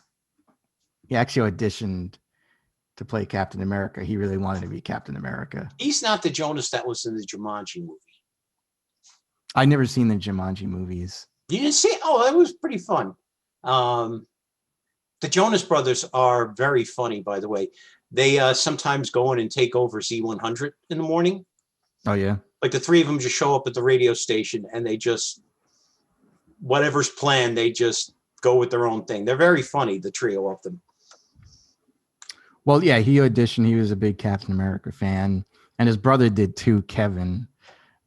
They auditioned both for the role of Captain America, but praise the Lord, they didn't get it because I think there would be He'd make a good young Bruce Wayne. No, I think he does. I think he you know has what that. I'm gonna say it. I think if he built himself up, gave himself a really nice body, I think he might make a good Submariner. Yeah, I could see that too. Although I would prefer him to be Asian, Namor. But he's got to look to him, his eyebrows, even his ears. He wouldn't have to do anything with the ears, No, they got to have that point. They got to have the point. He's got pointy ears. This guy. Well, they're not Namor elf pointy ears. Actually, he'd probably make a pretty good Mr. Spock too. But yeah. Probably, yeah. I could see that. I'd be okay if they didn't have any Jonas Brothers in any of the MCU movies. So no this love next for the Jonas Brothers here. No love for the Jonas Brothers, of course not. This next guy, he was a stand-up comedian, and again, praise the Lord, they didn't. Jim Gaffigan. No, you don't hear from him anymore. What, Jim Gaffigan? No, this guy. This is Dane Cook. No, it's a pass. He really wanted to play Captain America. Apparently, he auditioned for the role, and that's nice that you want to play a role. Again, that's like when somebody would ask me, it's like, oh yeah, do you want to be Superman? I'm like, yeah, I'd love to be, but I'm not going to be it because I know people would hate me as Superman because I don't look like him. No matter how good in shape I would get, I don't want to ruin that image for anybody. So that's what Dane Cook should have been thinking instead of being selfish. No, I don't. He may have his fans. I just not a fan. He's gone. I mean, you never hear of him anymore. All right, next guy. This guy, again, I don't watch the show. He's in Supernatural. I know the two guys. I couldn't tell you. This guy, he is. Out of the two brothers in Supernatural, I think he's got the Captain America look. He's Jensen Ackles. And he auditioned for the role of Captain America. He actually got the role of Hawkeye, but he turned it down. I could see him being Hawkeye as well. Yeah, to be in Supernatural. Yeah, I mean, Supernatural, I watched first 5 seasons, which is surprising that I can't remember either of the leads' names. But you watch a lot of TV, Jack. Good Lord. What?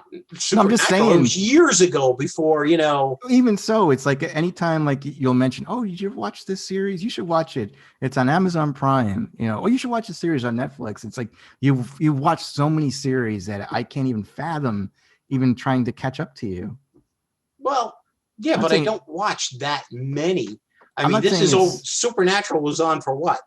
13 years or something like that. Even so, I mean, I watched the first 5 and then okay. I thought you watched all the seasons, but yeah, no, I think he'd be a good Captain America, and like you said, he would probably he'd be a good, decent Hawkeye. I could see why they picked him as Hawkeye. Yeah, because he's on the show. He's like very emotional, like what are you talking about? Like. I could see him. I could actually see him more as a great Hawkeye than a good Captain America. And again, I don't know him as an actor, but I'm just looking at his picture. He can do a lot of things. I could see him maybe as Bruce Wayne, maybe as Bruce Banner. I think he'd be better in a more expressive role. Bruce Banner has to stay calm or else he hulks out. He'd definitely be better than Ruffalo.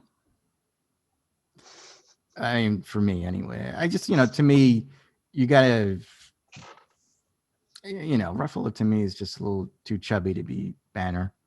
This guy looks like he could be very skinny and kind of drawn. I don't know. I think he's too big. He could play Bruce Banner, Johnny Storm. Same thing, Johnny Storm. I think he's just a bit too big. Like Chris Evans. when he played Johnny Storm, he was the good size. But once he started working out for Captain America, he couldn't go back to being Johnny Storm. Oh yeah. No, I agree. I couldn't picture him as Captain America when he was cast because I was so used to him as Johnny Storm. Right. Like I said, I could see him definitely having a spot in the MCU. Oh no, yeah, I can too. If he was so inclined.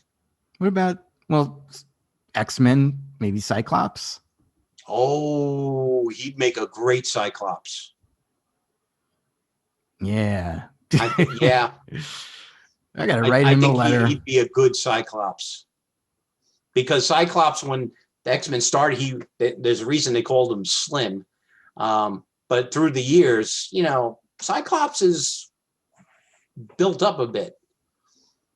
He's not a skinny little guy anymore. Well, no, I could see him as Cyclops. I remember him from the Jim Lee stuff. Everybody was built in Jim Lee's X-Men. All right, this next guy, I have no idea who this is, so you're not going to know who this is either. His name is Wilson Bethel, and he's in this show, The Heart of Dixie. I have no idea who he is. Looks a little bit like Sam Neill to me, you know, like a young Sam Neill from Jurassic Park. No, that's Johnny Storm. Oh yeah, I could see him as Johnny Storm. Look at him. I mean, even that angle of he's like a little bit of smirk. That's Johnny Storm right there. Or maybe the Flash. Or the Flash. I'm just not a fan of Ezra Miller. Is that his name? Yeah, Ezra Miller. Yeah, I like him. Flash. I'd be completely fine with that. Or give it to the guy on TV. I think he's terrific. I'm not a huge Flash fan in the comics. I like him in the Justice League movies, just because he brings like some comic relief and all that stuff. But if I was a Flash fan, I probably would not like him because he looks nothing like the character. And the Flash, I would say, well, Barry Allen isn't a goofball the way this guy is, you know. All right, who's our next candidate? Oh, this guy. He's got to be one of the worst actors. I never understood people giving him roles. I thought he was horrible. He was an Avatar. And Sam. Yeah, Sam Worthington. He was in Clash of the Titans. Terminator movie. Yeah, Terminator Salvation. He played Perseus in the remake of the Clash of the Titans, which those movies sucked. I don't have that kind of hate for the guy. He's horrible. I just can't picture who he could be good for in the MCU. Not Captain America. Yeah, I can't see it. Maybe Daredevil, you know. Maybe Reed Richards. Oh, I think for Daredevil, I think they got it perfect with Charlie Cox. There's somebody. I'm trying to think who he would be a good. And this picture that I'm looking at, there's definitely a face that I'm seeing. I don't know. Punisher. Yeah, you know what? I could almost see him as a Punisher. But yeah, I'm not a huge fan of it. I mean, I'm not a fan of his at all. Let's kind of get that out of the way. Sandman. Which Sandman? One? Oh, you mean Sandman in the MCU? The Marvel Sandman. Oh, not the Sandman in the DC. No. I think that would have to be CGI. Whoever played No. For the Sandman? No, I could see. Well, if Johnny Depp was taller, I could see him as like. Yeah, kind of stretch Johnny Depp about another foot tall. Yeah, you need somebody like that tall, lanky. Sandman looks like Edward Scissorhands, you know.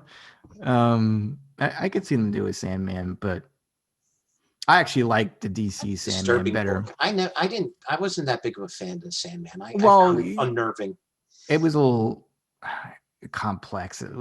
That was more unnerving than the Watchmen for me. No, there was a lot of creepy things in that series. Yeah, and I didn't get the whole series and everything. I got a few issues that I picked up, but he was a cool character, you know, and like his sister Death, she was another cool character. Actually, Death was the coolest part about that storyline. That story. Yeah, yeah, she went off on her own. Like she got very popular.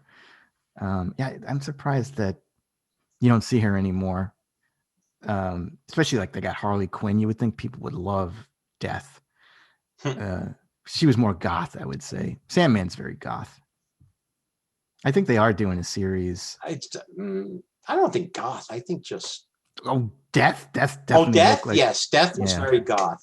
Yeah. But the overall series, that was just weird. But getting back to Sam here.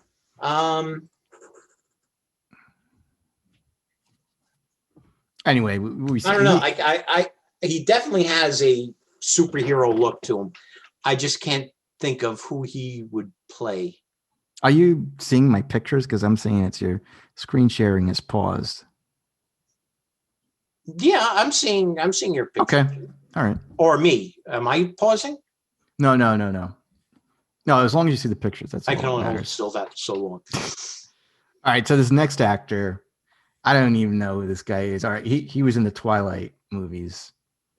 And Robert Patterson. No, not him. Werewolf guy. No, not him either. His name is Kellen Lutz. He played some kind of vampire. Now you know what? I mean, he's got that blank visage, and it's like, hey, dude. He looks a little bit like Johnny Storm, you know? No. No. I don't know. Maybe this is just a bad picture of him. I don't know. Could be. I can't see it. Well, as Captain America, I don't know. You know, again, like a lot of these guys, you have to realize that when you first saw a picture of Chris Evans before he worked out, you would have said, no way in hell could he be Steve Rogers, you know? But no, then, before he worked out, same thing with Johnny Storm. He had that kind of swagger, smart alecky look to him. Maybe it's the picture. This guy just looks kind of cool. It's possible, but I'm just saying, I think that if they put all the muscles on these guys, you might be seeing it differently. So you have to take that. He could play Joe Karate on Parks and Recreation. Oh, Joe Karate. Yeah.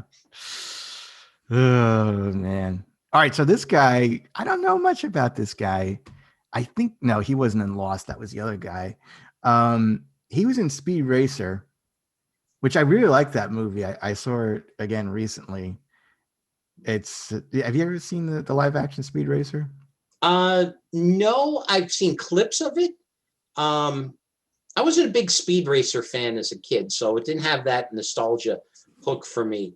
But I mean, the clips I saw, they were saying like, this is a movie to see on like IMAX, a huge screen, because it was supposed to be such a crazy tracks they were on. Oh yeah. That's what people were saying is you got to see it on a big screen, and I wasn't hooked enough to go see it in the theater, so I haven't really tracked it down. This guy, I don't know. Well, no, I was going to say, just getting back to Speed Racer. It's such an underrated movie. I love that movie. You have to be a Speed Racer fan, though. I think that helps. Right. But it's a visual feast for the eyes. Good Lord. If that thing ever comes out in 4K, I am picking that damn thing up. It's just an incredible looking movie. I only remember one episode of Speed Racer, and that's when they had to drag a pyramid across the desert. I'm glad you watched 5 years of Supernatural and you only watched one episode of Speed Racer. That's the only one I remember. Come on. That's the only one I remember. Well, he played Rex Racer. It was a lot longer ago than Supernatural. Yeah, but we didn't have much to watch on TV. You would think you would have seen Speed Racer back then. That's because my mom kicked me out of the house to go play with the kids on the block and go play with disappear for hours at a time. It would never happen nowadays. Lucky boy, you need to go play with the boys. Jack at dinner. And you know what? My mother wasn't the only one yelling out the door. All the moms were yelling out of the house at dinner time, and they didn't know where you were, but you better have been in the sound of their voice at dinner. Oh yeah, I mean, God, I think of the things I used to do. Like we used to go into sewers, and we'd have like real fights, like gang fights, like with rocks and clubs and all that stuff. And my parents had no idea what we were doing back then. We used to just take off. We had our bikes, and we would go all over the neighborhood. I'm surprised. Well, you lived in Brooklyn. I can't even Yeah. imagine you riding a bike in Brooklyn, like with. There are good parts in Brooklyn. Yeah, but you got to get there. The chances of I getting hit was by a lucky enough car. to grow up in a good part of Brooklyn where we could go out on our bikes and just. No, I'm just saying there's Go like all one-way over. streets and, like I just think it would be hard to maneuver around there. Anyway, let's get back to this. Not for the kids, for the poor drivers, but not for the kids. So yeah, no, he played Rex Racer in Speed Racer. Rex Racer was Steve's older brother. Anyway, I don't think this is the best picture of him. But again, I could see him. I remember him in Speed Racer. I'll try to put a picture of him in Speed Racer on this episode. He looked like I would say he looked like Steve Rogers for sure. When he was in shape and everything. I don't know. Maybe after seeing a picture of him in Speed Racer, nope, not getting it. I don't know. Neither did the casting crew. So dye his hair blonde. I could see him. Who's the next person? Oh, that was I'm sorry, that was Scott Porter. All right, so this next one I think was actually people had thought that they might have made good Captain America or Steve Rogers. So the first one, I know him mostly from Blade Runner 2049. Did you ever see that one? No. He was in Drive. He's a very popular actor. He was in La La Land. You know that guy, right? Oh, yes. Now I'm seeing his picture. Yeah. Ryan Gosling. Ryan Gosling. He would have been good. I think he would have been an excellent Steve Rogers. No. What are you talking about? He would have made a good Loki. Look at him. Yeah, but I think they have. He's got that really long, angled, pointy chin. He would have made a good Loki. I think that. Well, again, I think Tom Hiddleston is a pretty good Loki. Oh, I like Tom Hiddleston. I'm not taking anything away from him, but yeah, but no, I could see him as Steve Rogers too. This guy in Skarsgård in the next Thor relaunch. That could work. He'll never do it. Are you kidding me? This guy is too popular to do something. I don't think so. Marvel money is it's very tough to turn down. He would never play Loki. That I can bet you, Jack. I'd bet you my life savings on that one. Well, no, Tom Hiddleston's going to ride that train till it breaks down. Very true. But I could see him as Steve Rogers, and he's a very good actor too. All right. Or Reed Richards. Yeah, you can see him. I could see him as Reed Richards. He probably could do a few different characters. Maybe dye his hair darker. Could be a Bruce Wayne. I could see him being a Bruce Wayne as well. Yeah. All right, his next person here. So he's in the recent Star Trek movies. He was in Wonder Woman. Come on, you got to know who that is. Not Chris Pine. Chris Pine. Yeah, I guess I could see it. I can see him too. I can see it. Yeah. He's got that very all-American look, I guess you could say. He does. Just dye his hair blonder. Get him in a little better shape. I loved him in the Star Trek movies. I thought he was really good in that. I always find it very funny that those movies did not do better. Because I enjoyed them. Even the Khan one had some good moments, but I like who they have as the crew in those. Oh no, me too. I think they did the casting like terrific, and like I said, I find them enjoyable. I don't know why there isn't as much of a demand for them. I don't know. That's one of those situations I just don't get. No, I love the first Star Trek movie. What was it? I think it's called the Kelvin Trilogy. Yeah, the Kelvin timeline. Yeah, I thought that was great. And who was the guy that played the Romulan? Oh, Scott Bana. Eric Bana. Eric Bana. Yeah, no, he was good. They had good villains, good story. Now, I like him too. I think he's also an underrated actor. I think he's better than the amount of work he gets. Oh, Eric Bana. Yeah, I do too. For a while, he was getting pretty good roles. Like he was in Troy. He was decent in that. And Troy is one of those movies. If that's on TV and I start watching it, I watch it the whole length through. That is just one of those good movies. That Office Space. It's terrible. If that's on TV, I'm stuck at the TV for a couple hours. Oh, Office Space. I can't watch. I watched it once. No, is it called? Yeah, Office Space. Yeah, that was way too much like my office. It's like every week we thought we were getting laid off. We talked to our supervisor. It's like, what are my odds of keeping my job? And it's like, well, it's pretty good. It's like you're probably about as equal as everybody else in the department. Yeah, no, there are a lot of. That show is just funny because there's so much truth in it. Yeah, I can't watch it anymore. It's too painful to watch. Anyway, yeah, I think Chris Pine, he would have been a great Cap, and he probably could have been other superheroes too, but he'd be pretty decent Cap, I would say. All right, this next guy, we were talking about him last week. He's been in several superhero movies. Ray Fisher. No. And he's played villains mostly in these movies.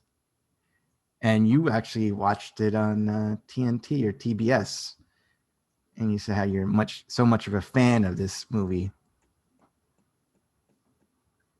You gotta give me more. Come on, Jack. You can't remember from last week? That was Venom. Oh, okay. Now you didn't give me anything in those clues. Actually, this guy, I think they got right on Eddie Brock. I disagree. Well, no, I love him though. I mean, I think he's a great actor. He's a friggin' chameleon. That's what I like about him is that I've seen him. He is a chameleon. When I mean that, chameleon. Okay, sorry. He's able to change his appearance. He's like one of those actors that, like he'll work out a lot and he'll transform his body. Like he played Bane. Never thought he could pull off Bane because he was too short. But the way that they did the camera angles and the perspective, it looked pretty good as Bane. And when you see him in movies, like a lot of times you don't even know that that's him. Like he was in The Revenant. He played the bad guy. I just think he's a good actor. I think he's an underrated actor. But I can't see him as Captain America. First of all, I think he's too short. I think he's I think he's too short for Eddie Brock. I don't know how tall. I don't know. I don't see him as Cap, but I liked him in Venom. Again, I think he could do anything. Maybe a Wolverine. You know what? Because you're right. Like I said, he's got the build, and he's not like 6'6". I think Wolverine should be a smaller guy. Not once you break 5'10", you're getting too tall for Wolverine. But to see his height, he's 5'9". That's not that bad. What? I think you're right. There's your Wolverine right there, folks. Yeah, folks. You saw him as Bane. I mean, Wolverine in the comics. Yeah, I mean, again, Jim Lee made him very muscular, but like when he first. No, but Wolverine was always this little stocky scrapper. Oh yeah, no. Again, he was like 5'4", I think, in the comics. Yeah, I mean, he doesn't need to be that short, but he's very hairy. Like had like the hairy back, the hairy arms. They never get that right in the movies, but Hugh Jackman just looked incredible as Wolverine. I totally bought him. I mean, and the more he played him, the more I saw him more as Wolverine. Maybe you just got used to him. That could be. But like in the first one, like they gave him that weird kind of haircut that kind of made him look like Wolverine in the comics, but it just didn't work right? That hair, I think, only works in comic books. I don't think anybody could pull it back, pull it off, kind of. That's a tough hairstyle. But no, when he did the second Wolverine movie, the Wolverine, I thought they did a good job with his hair. Again, he was really incredibly cut. He probably was. Oh yeah, he was like one of the best cut superheroes that there's ever been. Good Lord, that guy. Yeah. Incredible. But this guy here, yeah, that's Wolverine. Tom Hardy. Start the letter writing campaign. Yeah, that's a good idea. All your senators.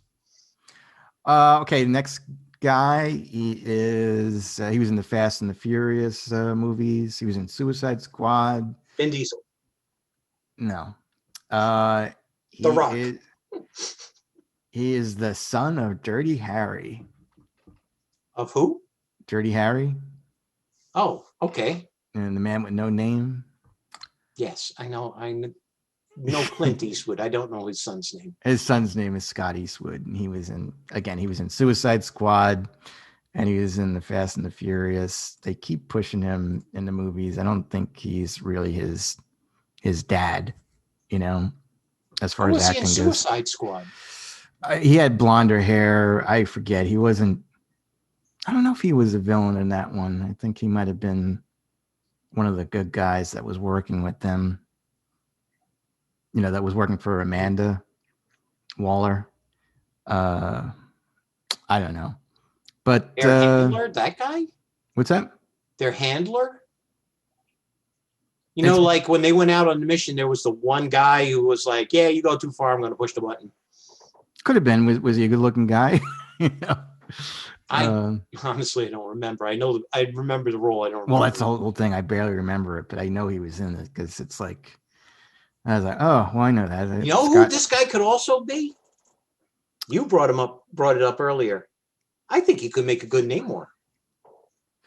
No, I don't see that at all. Yeah, because a lot of his facial features are very angular, and let's face it, Namor is angles all over the place. So yeah, I think he'd probably make a good Namor if you can't get the Jonas brother. No, I'm not kidding. I really think he would make a good Namor. Because Namor. No, I'm laughing at while the Jonas Namor brother. Looks a little weird with the pointed ears and very angled features, he's got to be good looking enough to get Sue Storm to possibly leave her husband for him. I could kind of see him as Superman a little bit. I don't know. I'd have to see the rest of them because, like we talked about, Superman's got to be. Henry Cavill, I think, is the perfect Superman going. Yeah. It's just the material he has to work with. But I think if you dye this guy's hair blonde, he might make a good Steve Rogers. I don't know. In a way, I think he would have been too big for the first movie when he's a little runt, Well, that was all CGI anyway. Well, no, but they'd have to fix his face. I guess they did fix his face, like when they did. I remember Jay and Silent Bob were talking about that, Captain America's First Avengers, and Jay thought that he actually did work out to get that body, and that he actually was that skinny in the beginning of the movie. I gotta say that was a while ago, but they really did a phenomenal job on pre-serum Steve Rogers. Yeah, they did. That was pretty impressive. That looked pretty good. I like that scene when he's at the World's Fair and he's kind of like looking in the reflection of the soldier, like where you kind of pose to see, like, be who you can be, and he can barely measure up to the guy's neck. Right. All right, so last one. This last guy, he's in Sons of Anarchy. Have you ever seen that series? No, I haven't. He was in Pacific Rim. Did you ever see the first Pacific Rim? I like Pacific Rim, yeah. Charlie Hunnam. Charlie Hunnam.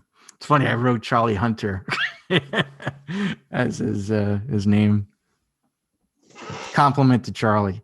But no, I might see him as Captain America. You know, he's got the beard there, but maybe if I saw the picture without the beard. Well, just put your hand over his mouth. You know, just put your hand over his mouth. No, you guys, like I said, you got to see the jawline. Steve Rogers, like Batman, whoever plays him has to have a phenomenal jawline, very strong, very clear cut. I'm trying to think who this guy. Well, we already have a good Doctor Strange, but I think he could be Doctor Strange if you made that beard black. Yeah, I don't know. Maybe Thor. You know. No, I don't think he has that. You have to build kick him your up ass look Thor has. He probably Aquaman. Could, what about Aquaman? Aquaman would have been good. I could see him as that. Yeah. But you know, it's cool. You definitely have a lot of good actors that can play superheroes. Which again, it pisses me off when they choose someone like Don Cheadle to play War Machine and Ruffalo to play Bruce Banner. You gotta Joe. I know I gotta let that go. But the friggin' Don Cheadle is getting his own series, and I'm sure he's gonna pop up in the Falcon and the Winter Soldier again. Maybe he's the. I like him. I mean, I know you have no love for the guy, but I like him. Maybe he's the power broker. That'd be so cool. It's like send him to prison. I just don't like him. I just don't. He doesn't belong in the MCU. Yeah, he's definitely no War Machine. Anyway, He's we're talking fine. about. I like him in the role. Whatever. I choose not to debate your wrongness. Shut up. But that's what we got basically. That was who we had for Captain America. Yeah, but you know what? Those guys that we talked about, like you said, I mean, you look at them and they have that superhero look. Maybe not Captain America, but I could definitely see them in a lot of different roles in the MCU. And again, like back in the day when they announced Chris Evans as Captain America, I was like, oh no, not him. Because again, I pictured him as Johnny Storm. But it's the same thing. It's like, you know, when they announced Michael Keaton as Batman, wasn't happy about that. Mm-hmm. Heath Ledger as the Joker. There's just so many. And Ben Affleck as Batman. But he has grown on me. I will say that his version of Batman in Justice League, the Snyder cut, was much better than, I guess, Whedon's version. And it's the Whedon version stuck in a lot of trying to be jokes, but they fell flat so often at a time. Not that I think the Snyder cut was that much better, but I'll go along with that. The Batman was better in the Snyder cut. Yeah, I really think everybody else was worse, but again, I think he got Batman better. Maybe that's it. Give Batman to Snyder, and you know you could make the whole screen black and just have Batman's eye lenses. And you know what? It'll probably be the best Batman out there. I agree. I think he would make a great Batman movie, Snyder. Man of Steel, he just portrayed him a little too dark. And I like Superman should not be dark. That's what you have Batman for. Yeah. I wouldn't mind him doing like, he's got to do dark movies again, like Batman. I can't think of what else he would do with DC. Well, he could also do like The Question. No one will go to see The Question. Well, but you see, that's just it. A character like The Question, who is sort of just appears and is drawn to mysteries, that could give them, you know, like Ant-Man was a heist movie for Marvel. That could give DC a detective movie. Because even though Batman is the world's greatest detective, we see very little detective work from Batman. We see him beat up people. We'll see what Pattinson does with it. Not that I'm looking forward to it. Yeah. Unless some miracle occurs, it just looks awful. Alrighty, let's wrap this one up. So, Jack, can you tell everyone where they can find you? You can always send me email at jackm@wdwnt.com. And if you want, you can Send me email at joe@wdwnt.com or send me a friend request on Facebook. Also, if you like our show and enjoy other WDWNT podcasts and would like to become a Patreon supporter, please visit WDWNT's Patreon page at www.patreon.com/WDWNT and check out Walt Disney World News Today as well as Universal Parks News Today for all your Disney and Universal news. And please visit the Carousel of Products where there's a ton of fun WDWNT merchandise on sale. And finally, please subscribe to the WDWNT Entertainment channel on YouTube, where you can find Nerd Alert and other WDWNT original programming available there. And again, if you're watching this on YouTube, you'll get to see all of the actors that we posted up there that we either think look like they could be Steve Rogers or we don't think they could be Steve Rogers. And Joe will get better pictures of some of them. Maybe. Yeah, I go a little crazy with the pictures. I have fun with that. Well, we're visual now, so Yeah, it's fun with the pictures. Otherwise, they're just looking at our two mugs. Yeah, I try to distract them from that. That's my whole point. So with that, this will be the end of WDWNT Nerd Alert Season 7, Episode 13. So until next time, see ya. Good night, and be good to each other.